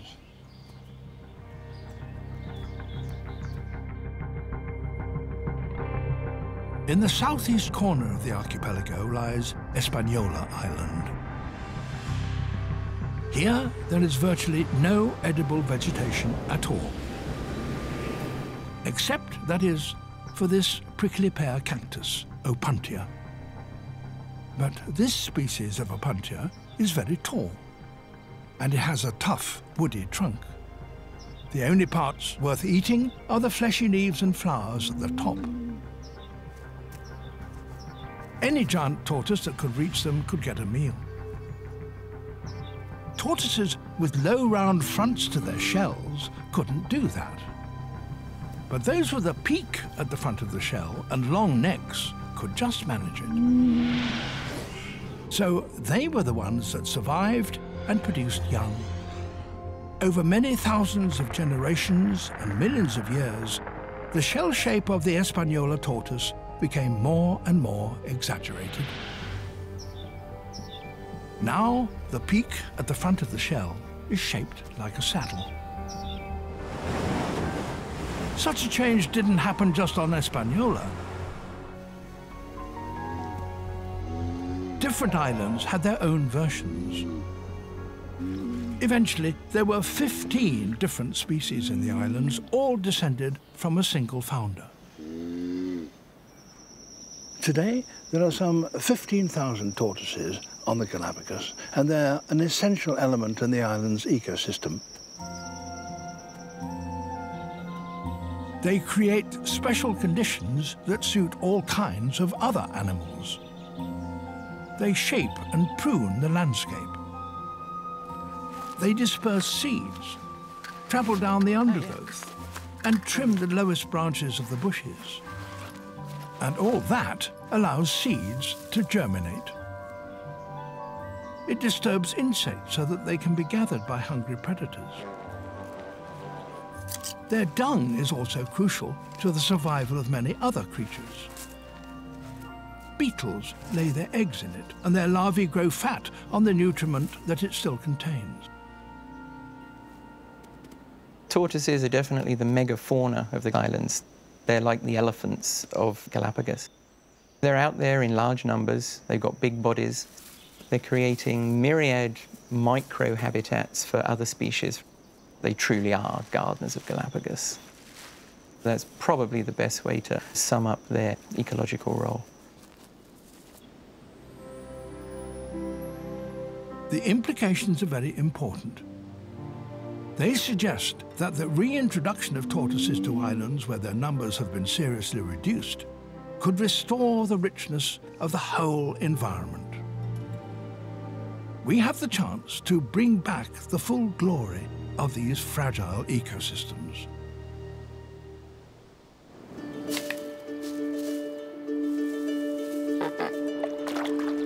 Today, unlike many tropical islands elsewhere, the Galapagos maintains an astonishing level of biodiversity. Incredibly, new species are still being found. One such discovery has been uncovered on the flanks of the little-known Wolf volcano.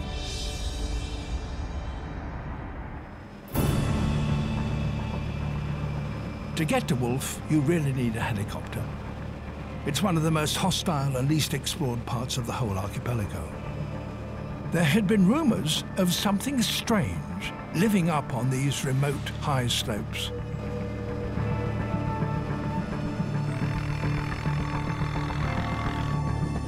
Something that lived in burrows and only emerged every now and then to feed.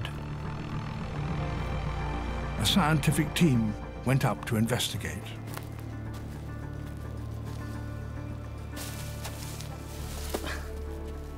What they discovered astonished everybody.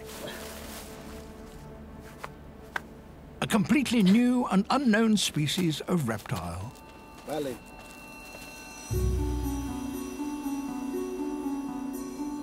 a pink iguana. Until now, it was thought that the Galapagos possessed only 3 species of iguana. The black marine iguana that lives on the seashore, and 2 species of yellow iguana that live inland, feeding on cacti and other vegetation. This land iguana is certainly the most closely related to the newly discovered one. Genetic studies of the 100 or so individuals that make up this tiny population have shown that it diverged from its land iguana cousins more than 5 million years ago. So amazingly, it has been here just as long as the other 2, but has remained unknown to science until now. The discovery also means that it is even older than Wolf Volcano, where it now lives.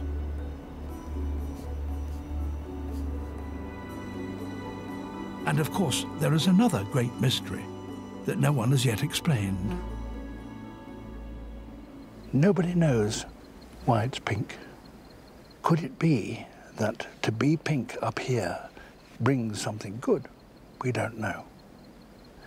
Maybe this was once spread widely over the island, and this is just the relic population that's left. Again, we don't know. Goodbye.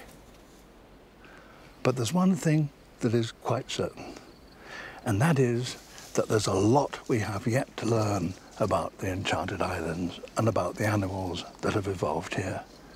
And of one thing I have no doubt, Charles Darwin would be delighted.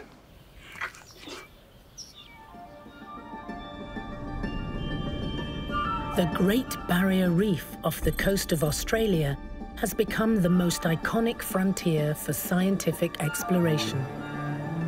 The breakthroughs made here inform how we can protect the natural world for future generations. The story of the Great Barrier Reef starts with its most important inhabitant, the coral itself. Hidden inside these branching structures are the thousands of tiny creatures that build these reefs.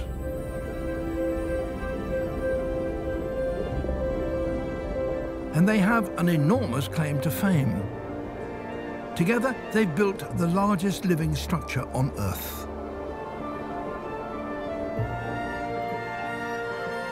But these fascinating coral creatures are only active at night, so to capture their behavior, we'll need to do something I've never done before. Tonight, a team of specialist divers, scientists, and program makers like myself have gathered together to have a closer look and a longer look at the reef at night than perhaps has ever been possible. When I came here 60 years ago, the idea of a night dive was almost inconceivable. It seemed to me, a beginner, to be far too dangerous. But now, technology is going to help me. Roger, Nadir, you are clear to vent. Clear to vent. Have a good dive, guys.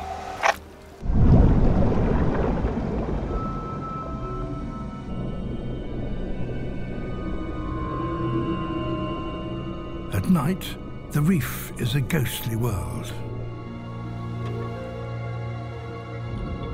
Tiny shrimp-like creatures dance in the lights. Look at that. Wow. With little light, there is a lot less color. But this is still a very magical place. Ha! There's something. My first fish.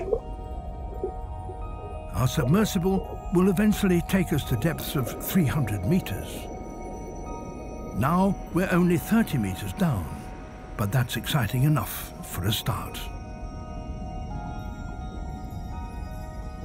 In these dark waters, Buck needs to be careful as we move around the front of the reef. Coral reefs are sometimes described as marine cities. and the comparison is indeed a good one. We're here to take a closer look at the reef's architecture, its coral buildings. There are more than 450 different species of hard coral. The plant-like structures we can see are actually made of limestone, and living inside are thousands of highly industrious little animals called coral polyps. At night, the water around the reef becomes filled with clouds of tiny microorganisms called the zooplankton. And that's what the corals eat.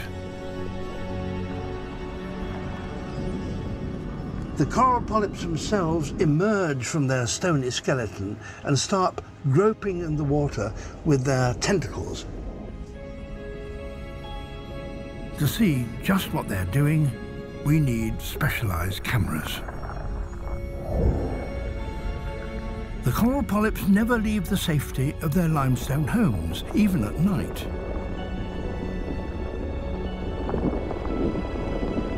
If something edible comes within reach, the polyps fire the microscopic harpoons that line their tentacles.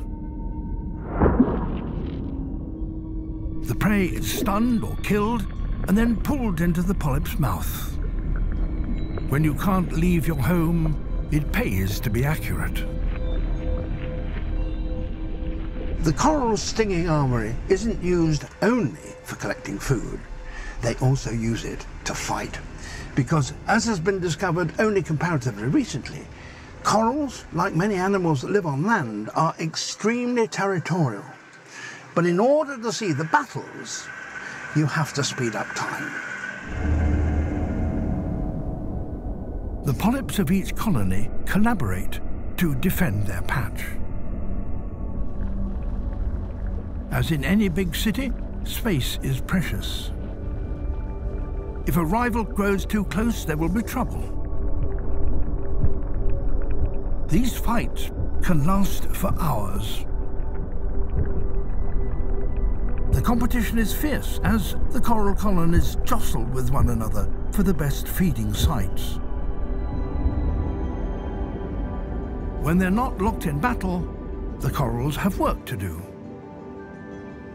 They must extract calcium carbonate from the surrounding seawater and with it build their homes. Each coral species has its own particular way of building, and together they eventually create the huge reefs that provide homes for all kinds of other, much larger creatures. And here comes a turtle, attracted by our lights. Come on. Coming straight to us.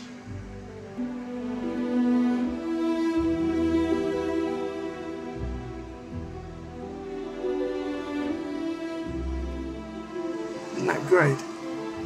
Coming face to face with the green turtle in this setting is a rare privilege, but its presence here, along with all the other reef residents, is only made possible thanks to the great coral builders. Doesn't look very upset, does he? Happens all the time on this reef.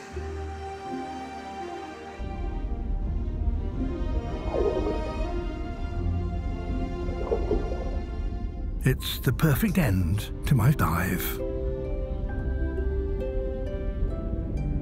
The time has come for us to make our way back up to the Eleusia.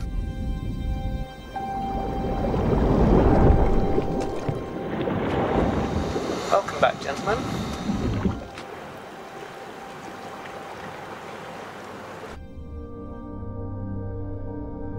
The tiny creatures that have built this complex ecosystem have created a habitat so intricate that it supports all kinds of life. But none of the reef's residents would be here without one extraordinary event. It occurs just once a year and is one of the greatest of all natural spectacles. On a few nights of the year when the conditions are just right, all along the length of the reef, corals of many different species suddenly erupt. It's the great spawning event, and it's one of the wonders of the natural world. It's the one time in the year when the corals themselves don't just grow by branching, but reproduce sexually, and it's vital for the survival of the reef. In recent years, we've learned a great deal about the many factors that influence the moment of spawning. But even though we know it occurs within days of the full moon in October or November, the trigger that starts it all is still a mystery. The light of the moon is perhaps the most influential, but there are many other factors, including the temperature of the water and the state of the tides. And as the moment approaches, all along the length of the reef, there's a mounting sense of excitement. Fish and other predators gather. This will be an opportunity for a feast. The timing has to be exact. Each species of coral has its own particular triggers, but they must synchronize their behavior to ensure their success. Just half an hour before the big event, there is the first sign of the spawning to come. Small bundles of sperm and eggs bulge from the polyps.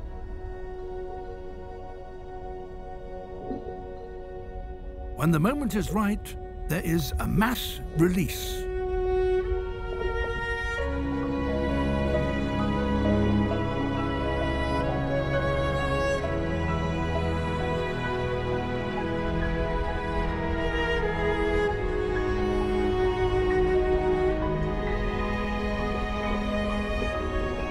For hundreds of miles all along the coast, the corals erupt.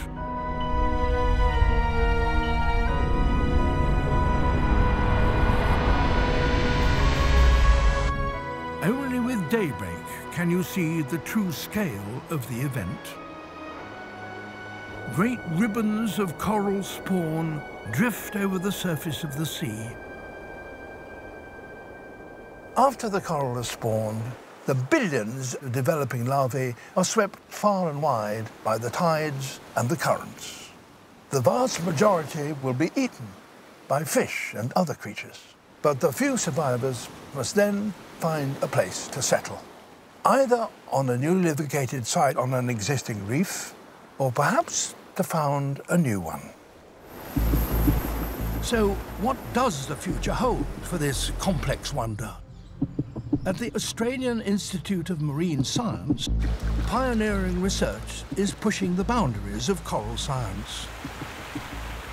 Over 3 million litres of filtered seawater are pumped through these tanks every day. So it's possible for scientists to study the minute and often very complex changes that can affect coral's health. So here they're also conducting research to see whether it might not be possible to devise techniques of restoring damaged reefs back to health. In these tanks, they can simulate the exact conditions of the reef. They've been so successful that, remarkably, the corals respond to the same astronomic and seasonal rhythms as those out in the ocean. And at the same time as the great spawning event under the same moonlight, the corals will spawn here in the laboratory tanks. Using red light so as not to disturb the process, scientists wait for the moment of release.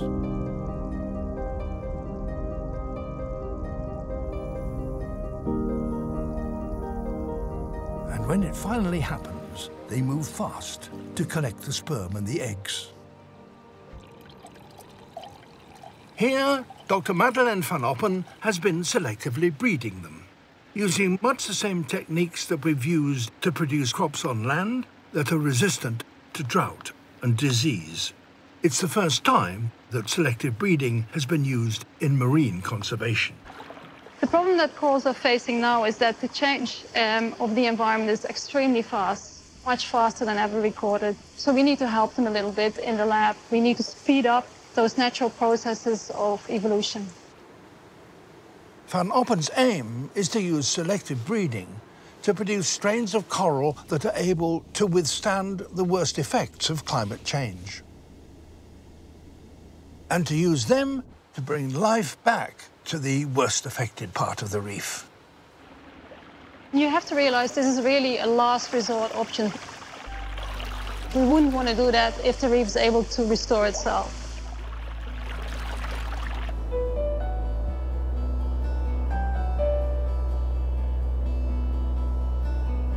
The newest coral recruits will continue the work their ancestors began almost 10,000 years ago.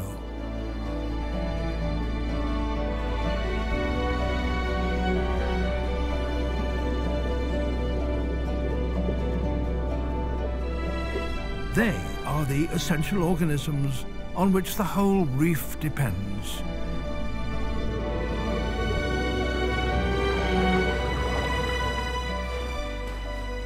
The Great Barrier is what it is because the tiny coral polyps never stop building. And what they have created is one of the wonders of the natural world.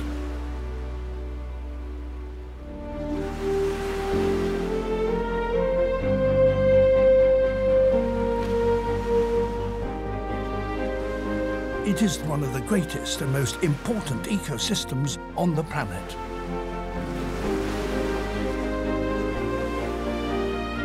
And what happens here affects us all.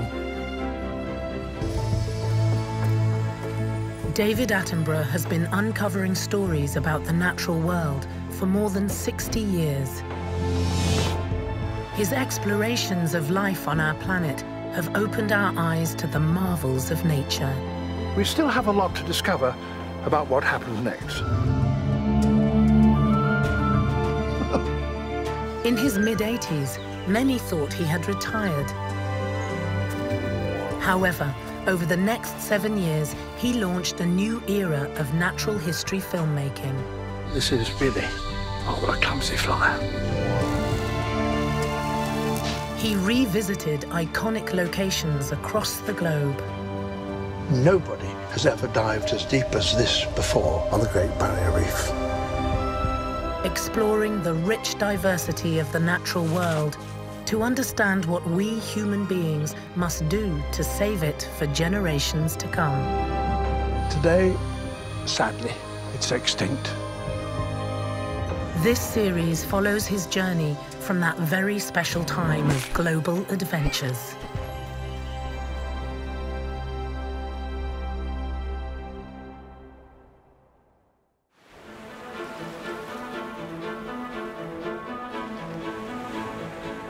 Our planet is a world of richness and wonder. But at its extremes, nature can be unforgiving. David Attenborough travels to the most remote corners of our planet to understand how animals and plants have adapted to survive and thrive in almost impossible environments.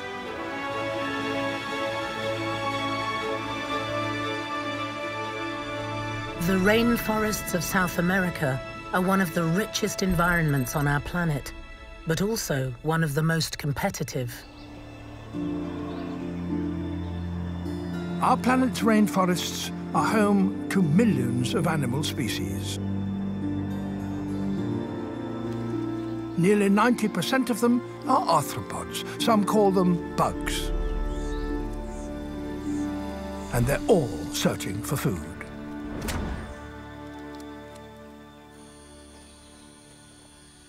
In Central and South America, insect communities have achieved something remarkable.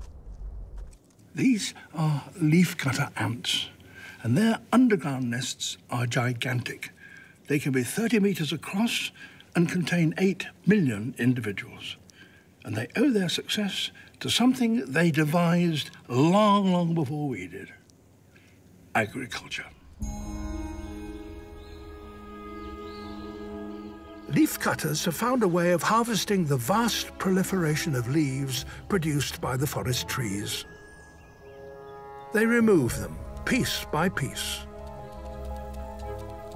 But they don't eat them. In fact, they can't even digest them.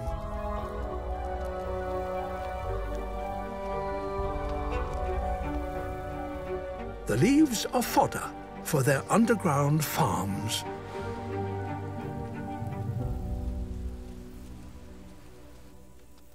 Like all complex colonies, the leafcutters have a central organizing individual. Their queen is many times larger than the workers. When she founded the colony, she brought with her a tiny piece of fungus that now grows in gardens throughout the nest. As it grows, the fungus produces little white, knob-like structures which are full of nutrients, which the ants can digest. Out in the forest, foragers cut the leaves into segments and carry them back to the nest.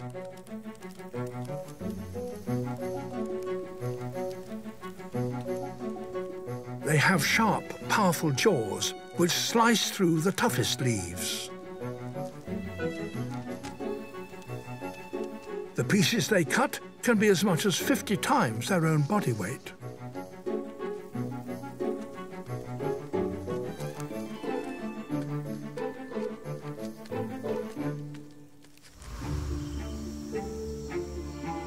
Their nest may be up to 120 meters away, a very long distance for a porter that is only a centimeter long.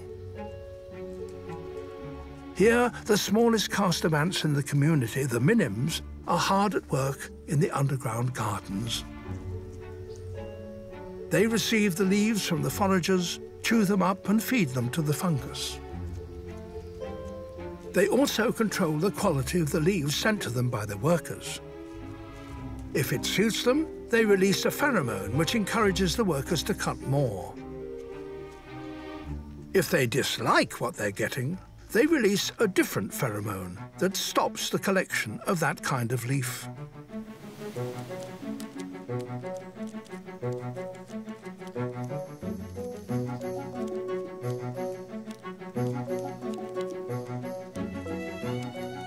A single colony of some 8 million individuals can harvest a fifth of the new leaves grown each year by the trees in the surrounding forest. Millions of closely related individuals have become a single, integrated superorganism. The arthropods are the most successful animals on the planet. We already know of over 1 million different species, and we're discovering more every day. And the reason is quite simple. They've had over 400 million years in which to evolve new ways of feeding and fighting and collaborating. Flight has been the key to the success of some of our planet's most remarkable inhabitants. In the cloud forests of Ecuador, there is a plentiful supply of a type of food produced by plants to attract flying animals. Nectar. Around 130 million years ago, plants recruited insects to transport pollen from one flower to another by bribing them with a sugar-rich drink. Birds, when they first evolved, were unable to collect it because there was seldom something solid nearby on which they could perch. Then, around 30 million years ago, a kind of bird appeared that had no need of such a perch. Hummingbirds. They could hover. They do so by beating their wings extremely swiftly, so fast, in fact, that they make a humming noise. The largest hummingbird beats its wings around 14 times a second. But some tiny species are able to do so 80 times a second. To fly in this extraordinary way, hummingbirds have changed the structure of their wings and the way they beat them.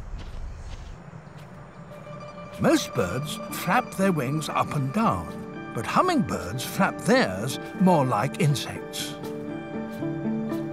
They twist their wings around between strokes and so can generate lift when flapping both forwards and backwards. Doing this at high speed puts a huge strain on their wings. So, to withstand it, the wings have a special structure. The arm bones have shrunk, but the bones of the hand have elongated and support most of the wing surface. Twisting this wing at the shoulder and at the wrist produces the hummingbird's distinctive wing beat. So, a combination of modified wing bones and precise control of wing motion gives hummingbirds the aerial agility they need to collect nectar. And they need plenty of it. Hovering burns a huge amount of fuel. All hummingbirds have to constantly top up their tanks with high-energy nectar. And when supplies are low, competition can be fierce. Now, their flying skills are put to a very different use. To fight off rivals.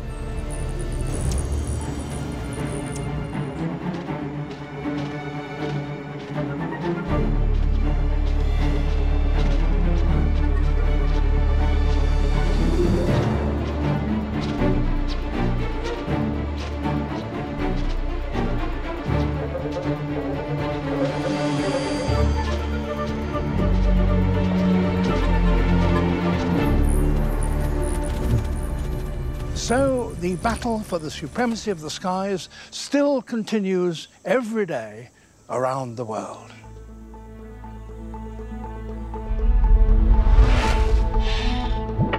To understand how animals we know today came to be, David Attenborough must travel back into the past.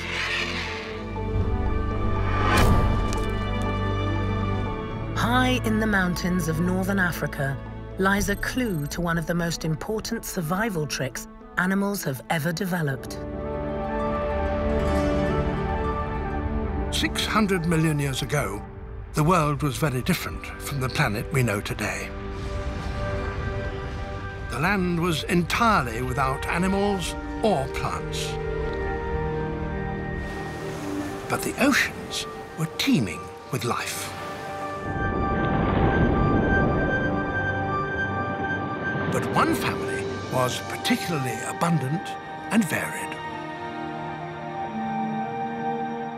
Trilobites.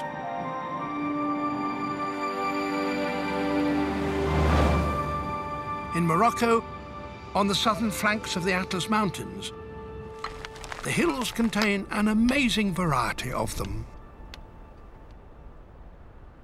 The trouble is, the rock is very hard and the trilobites are quite rare. But when these people find them, their specimens are absolutely extraordinary.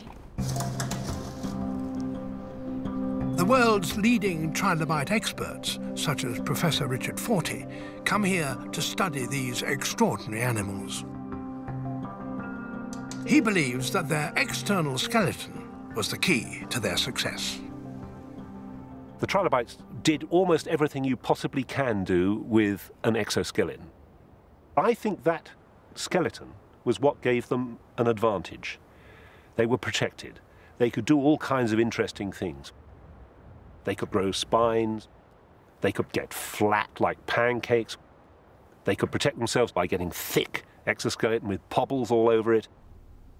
There is no question that an exoskeleton gave the trilobites protection. But it also gave them something else of great value. There must have been many reasons why trilobites were so successful, but one of them unquestionably was their power of sight. They had eyes, not just eye spots that could tell the difference between light and dark, but complex eyes that could form detailed pictures of their surroundings for the first time in the history of life. Eyes like these. Most animals on Earth today have eyes of one kind or another. Most are made from soft tissue, as ours are. But trilobite eyes are unique. Their lenses are derived from their mineralized external skeleton. They're made of rock. Each one of these little dots is a lens, and each is made from calcite, a crystalline form of chalk. Trilobites were the only organisms ever really to use this stuff as their lens material. And in doing so, they evolved very sophisticated vision indeed. But the shape of a trilobite's eyes can reveal more than the kind of image they produced. Eyes can tell us a surprising amount about how and where an animal lived. This one, with its eyes on turrets, probably lived in the sea where it was gloomy, but nonetheless there was enough light for the animal to be able to see on either side of it. This one, on the other hand, has eyes also on turrets, but at the top it has flanges like sunshades. So it's as likely that it lived in the shallow sunlit sea and valued shades above its eyes so it didn't get dazzled. And finally, there's this creature, and this is the one I think is particularly delightful. This one has its eyes on stalks and probably lived under the mud, gobbling up food there with just its eyes peeking out of the top to see whether there was danger around. So, trilobites were the first animals to see clearly.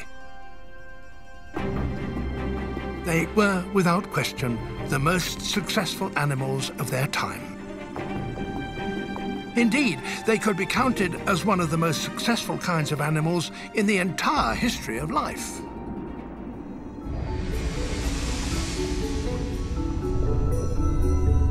The ocean is home to more than half of life on Earth today. Hidden beyond the waves lie underwater cities, crammed with life. The Great Barrier Reef, just off the northeast coast of Australia, is home to one of the most extraordinary communities of animals on the planet.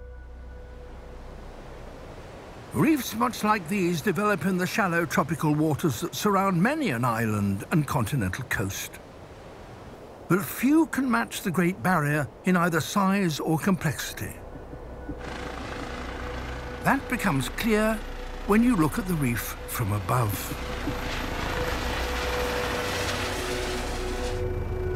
At this height, you can begin to appreciate the immense size of the Barrier Reef. It's 2,300 kilometers long, 1,400 miles. It's the largest living structure on the planet. It stands in waters with an average depth of just 35 meters. And that's just about as far as sunlight can penetrate with any strength. Light is crucially important to reef-building corals because they have developed a special partnership with microscopic algae, plants that actually grow within their tissues. The algae get a safe home and, like all plants, when they photosynthesize, they produce energy. The coral polyps use this energy to construct their limestone home. Most of the reef's inhabitants depend on one another for survival. But it is the coral that is the foundation of the reef, and it plays a crucial role in many of the relationships. This is the crown of thorns starfish. For it, coral is food, and it will eat relentlessly if not kept in check. But to other creatures, like the guard crab, coral is home. The crab is prepared to defend its patch from the carnivorous starfish at all costs.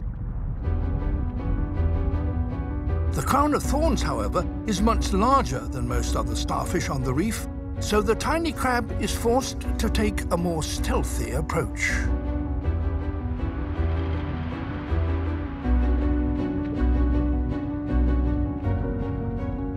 Hidden within within the coral, it waits for its moment to attack.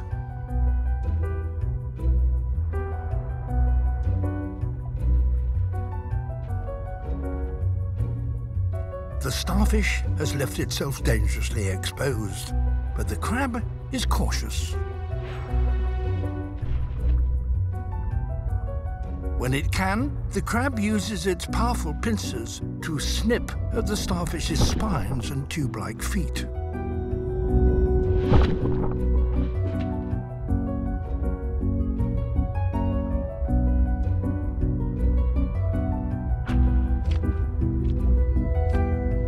Before retreating back into the safety of the coral.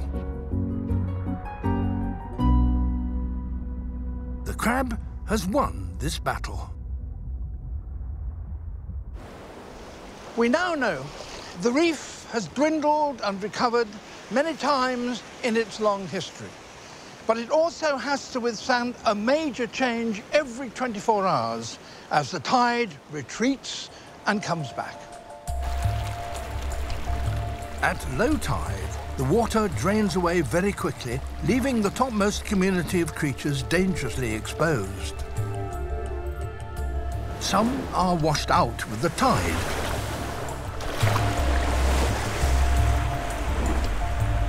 Others swim to safety.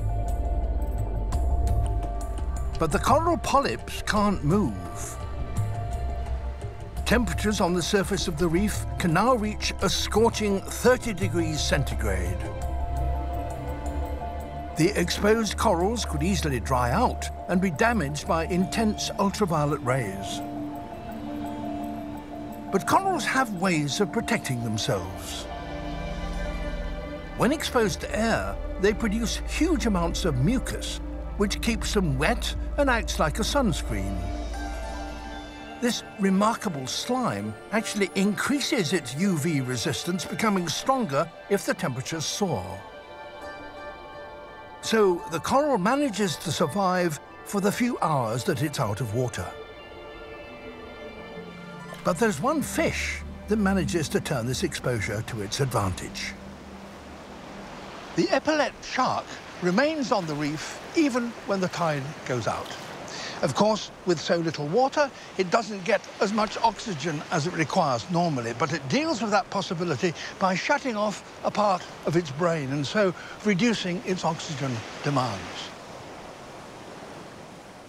As the retreating tide exposes the topmost branches of the corals, the shark remains in the little pools between them for as long as it can. And then it sets off to try and find food.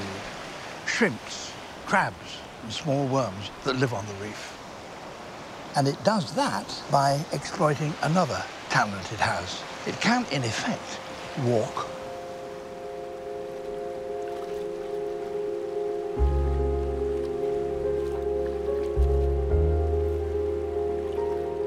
It may be slow going, but the little shark manages to make its way between the rocky pools to look for prey that may be imprisoned in them.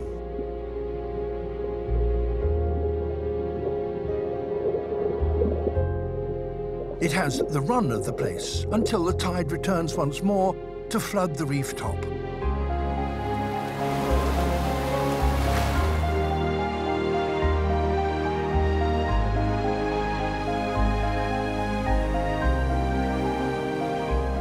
So the inhabitants of the reef, each in its own way, deal with the daily hazards brought by exposure.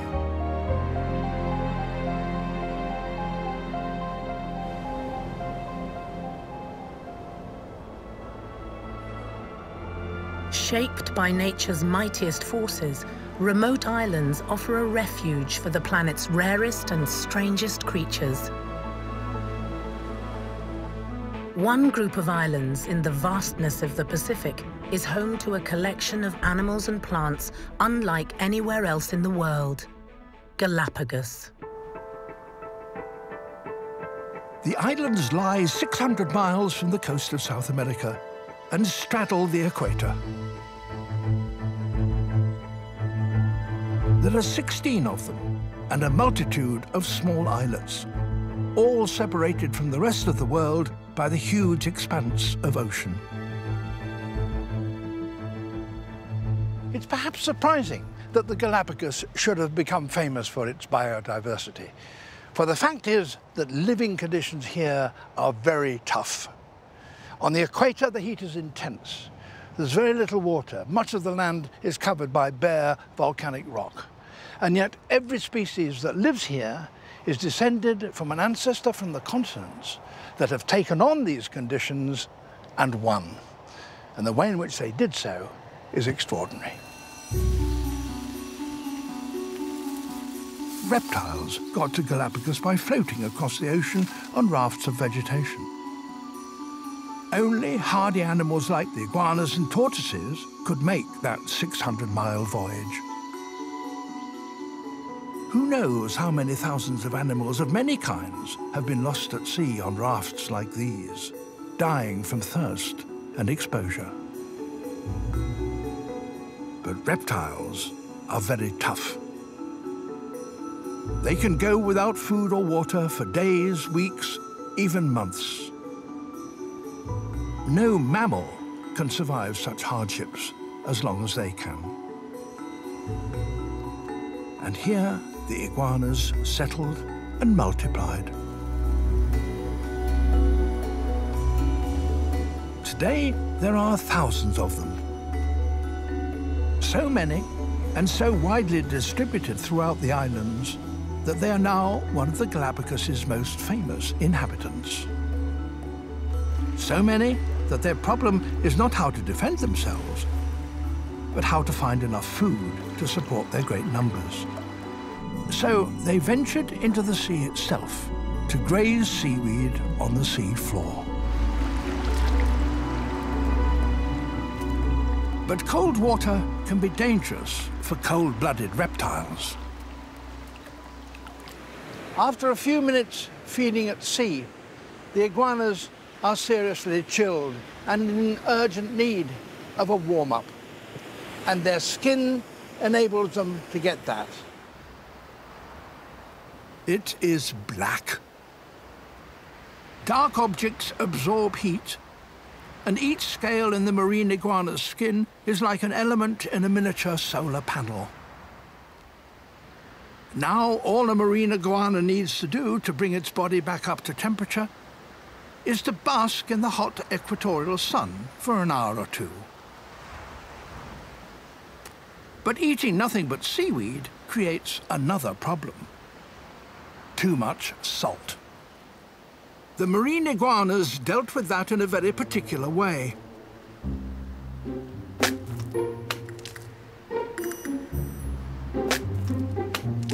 They evolved a special gland in their nose.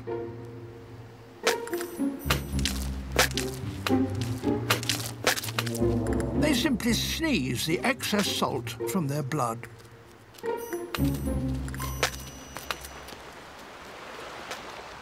These changes had to happen very quickly in evolutionary terms if the iguanas were to survive. But here, conditions sometimes change, and then even iguanas struggle to keep up. Every 3 to 7 years, the weather becomes very extreme and irregular.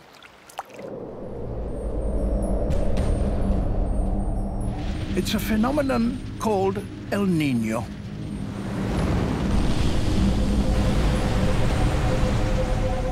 And it can have a devastating effect on wildlife. Evolutionary biologist Maren Vitusek has studied the effects of El Niño on the Galapagos marine iguanas. She discovered that it decimates their food. Marine iguanas usually eat red and green algae, and that algae dies off completely during El Niños, during strong El Niños, and is replaced by a brown algae. And marine iguanas aren't able to digest the brown algae, so they can eat it, but it sits in their stomach, basically in a big lump. So you can find iguanas dead on the beach of starvation with their stomachs full of this brown algae that they're just not able to digest. The marine iguana is the worst affected of all Galapagos animals during an El Niño. As many as 90% of them can perish. And new research has shown that iguanas have evolved a special ability that enables them to survive the famine. their bodies shrink. They lose not just fat and muscle, but bone. The iguanas can actively reduce their skeletons over just a few months. So we saw that the largest animals were decreasing their body length by as much as 20%. And the magnitude of that means that it can't be simply that they're changing their cartilage or connective tissue or resorbing muscles. Those things together account for about 10% of length. So instead, 20% of shrinkage really indicates that it's got to be the skeleton itself that's decreasing in length. This amazing ability to reabsorb bone in times of hardship is unique to these reptiles. But iguanas were not alone in adapting to these desolate volcanic shores. This is the lava heron. It's well camouflaged. Its grey feathers make it relatively inconspicuous against the blackened lava rocks. So moving stealthily, it can hunt very effectively. Its favourite prey is the Sally Lightfoot crab, whose striking red shell stands out against the jet black lava.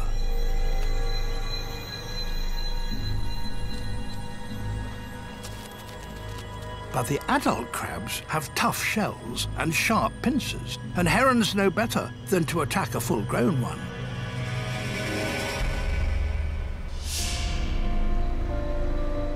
Juvenile crabs will be a much more attractive prospect. But they have responded to the landscape.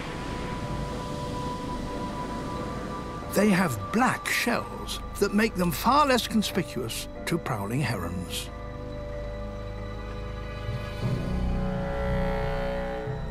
This time, the lava heron will have to make do with a really tiny snack, a Sally Lightfoot hatchling.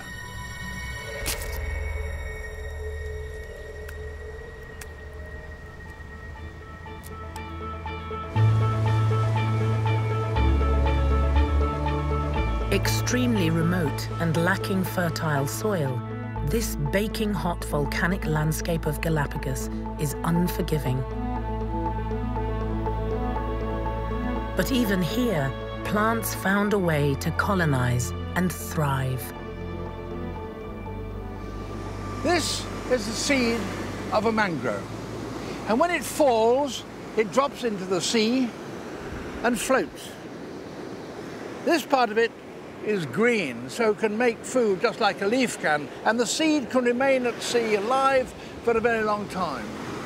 But eventually it may float into an estuary, and there the water is brackish and less buoyant, so the heavy end of the seed falls and it hangs in the water like this. And its tip, it may be at low tide, trails into the mud and sticks.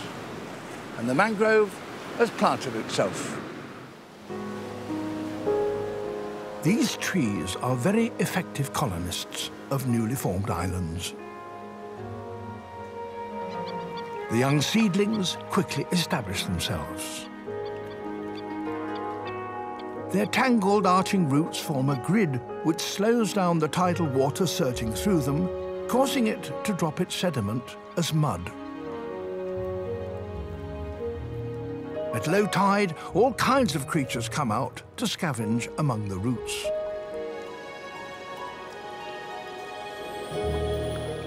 And when the tide is high, other creatures swim in to find shelter.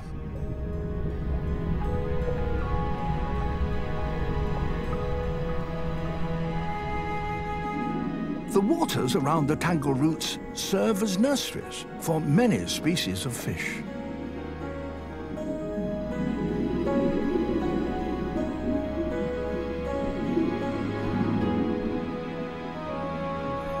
So plants created habitats where animals could survive both in water and out of it.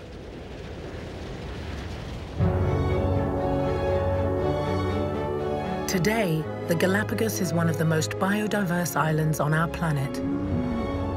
But one group of animals never made it to this archipelago.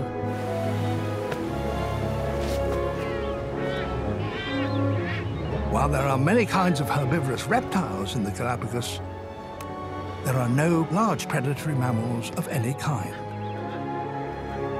And this has had a profound effect on the animals that did get here. It's something noticed by every visitor who comes to the islands. All the animals here are amazingly tame. Even the little finches are happy to bathe within inches of a stranger. The lack of predators may have a surprisingly widespread effect. It's not just that animals are not frightened of strangers, the so-called island tameness, but that time that would be spent hiding from attackers can now be used to find food, find mates, and raise young, and so produce more young, which hastens the progress of evolution.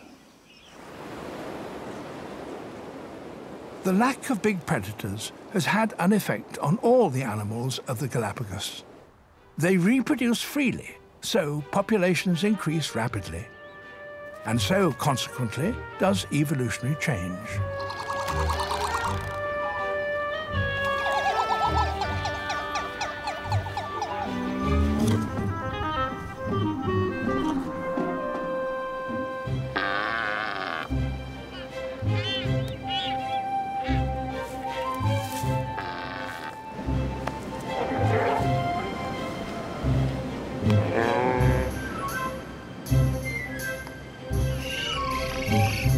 But island tameness has dangers. If a major predator does appear, then wildlife will be ill-equipped to defend itself.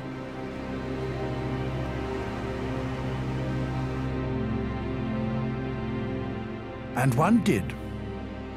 In the year 1535, the most successful predatory animal of all arrived. Man. There is little or no fresh water on these islands, but they have a much rarer resource. Giant tortoises can survive without food or water for very long periods. So ships could come here, collect the tortoises, stow them in the hold, and then after weeks at sea, bring one out, butcher it, and have a meal of fresh meat.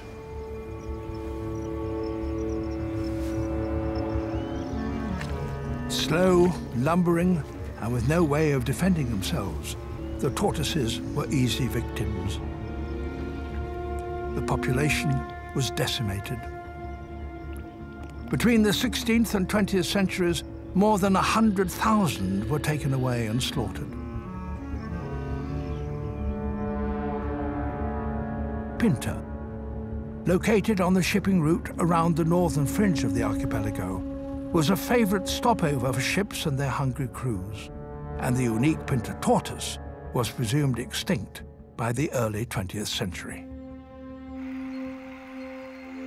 But in 1972, a living male Pinta tortoise was discovered in the undergrowth. He became an international celebrity, and he was given a name to reflect his state. Lonesome George. He's about 80 years old, and he's getting a bit creaky in his joints, as indeed am I. He is arguably the rarest animal in the world. Certainly there can be none rarer, for he is the last of his kind. His female died a long, long time ago. When he dies, the Pinta species of Galapagos tortoise will be extinct.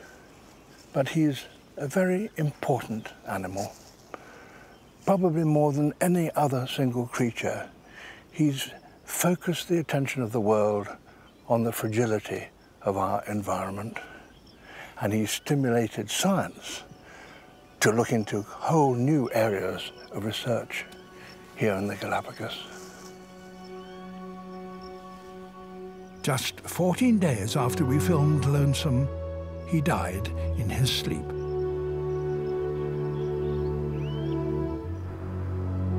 But human beings can not only destroy, they can conserve. In the 1970s, the tortoise population reached an all-time low. There were only a few thousand of them left. But now there's a major breeding program for them.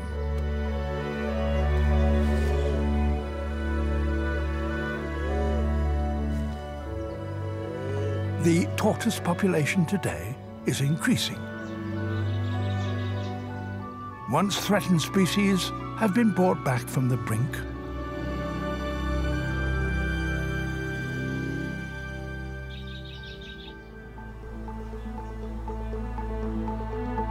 Today, as many as 1 million animal and plant species are under threat of extinction. Many within decades. An exploding population and climate change have brought destruction to habitats all around the world. In Kew Gardens in Britain, scientists are racing to discover how human beings can help preserve the richness of our planet. Kew is in the forefront of botanical research, helping to ensure that we not only understand plants, but protect them in all their astonishing variety. Here in the water lily room, experts face a desperate scramble to save one species from oblivion.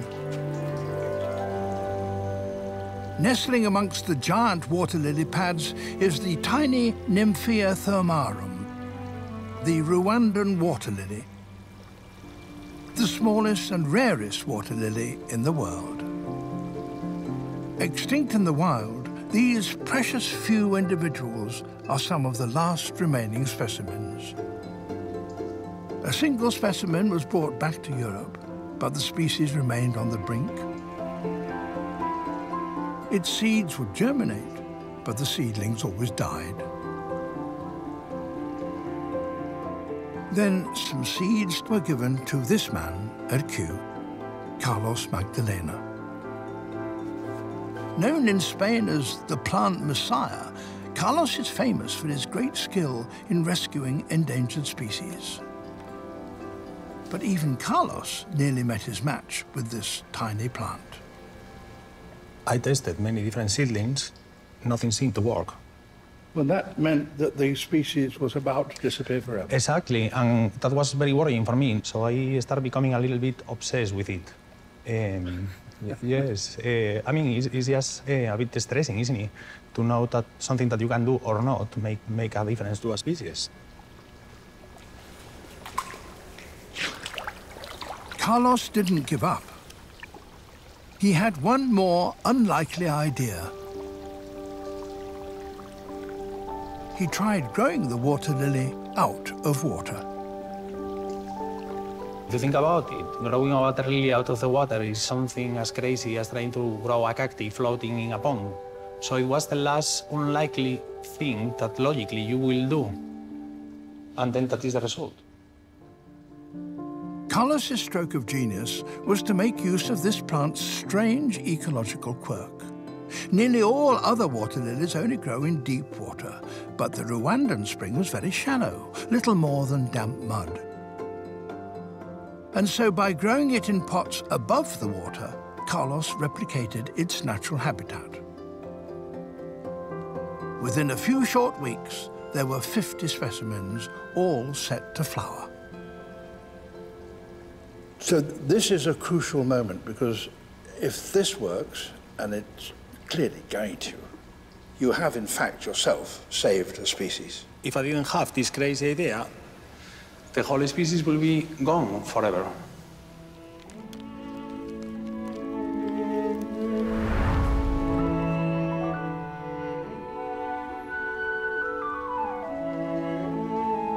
That's absolutely charming. Beautiful.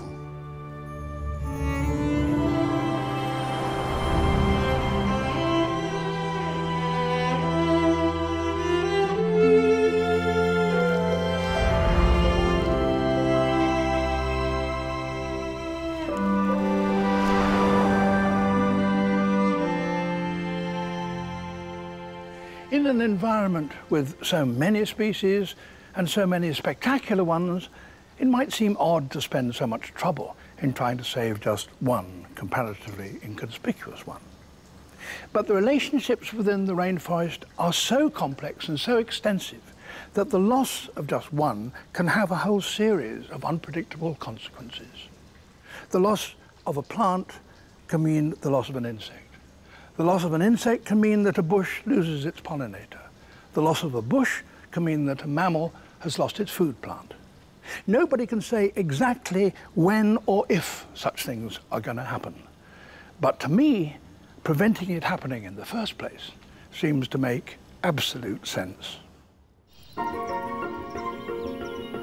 Just a few miles away from Kew Gardens lies an ambitious project.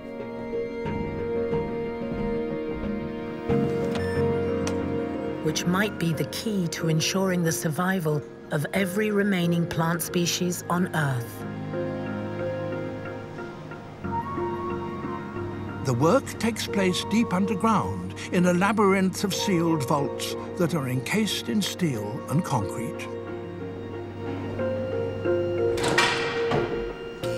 It's called the Kew Millennium Seed Bank. Its contents are so valuable that it was specifically designed to withstand the impact of a bomb or an air crash. Inside these vaults, there are seeds gathered from plants all over the world. In fact, as much as 10% of the world's known species are represented in there.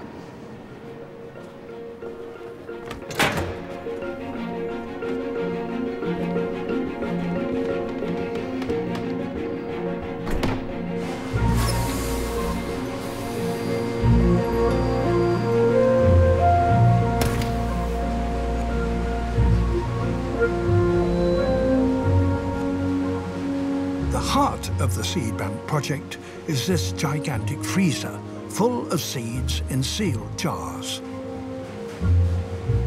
The conditions inside are perfect for long-term storage. But the job is aided by the very nature of seeds.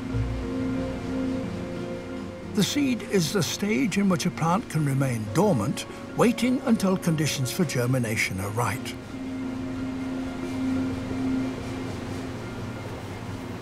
Inside each seed, there's a store of food. Outside, there's a tough protective shell to guard against predation or damage. In fact, a seed is a kind of time capsule that can live for sometimes a decade, sometimes even centuries. The aim of the seed bank is to prolong that period as long as possible. To do that, they clean the seeds, dry them, put them in jars like this, and then keep them here at minus 20 degrees centigrade. How long they will survive under these conditions, nobody knows, but it's certainly going to be for a very long time. New samples arrive at the seed bank every day. They are first identified and studied in microscopic detail by Chief Morphologist Dr. Wolfgang Stubbe. The latest report from Israel claims that date palm seeds have been found in King Herod the Great palace in Masada, and they germinated after 2,000 years.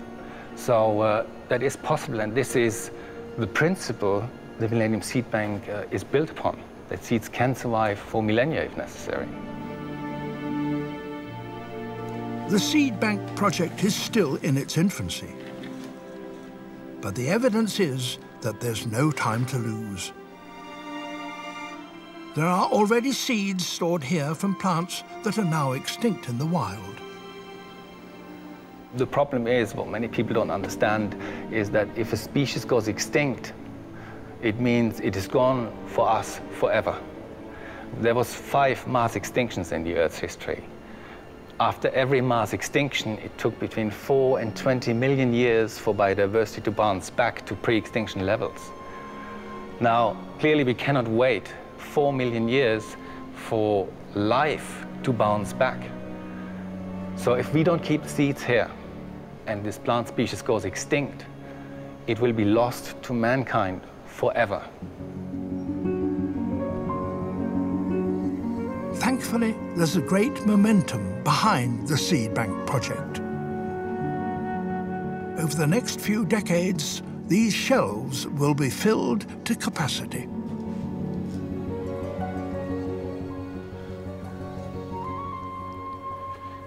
There's enough space here to hold seed from every single species of plants on this planet.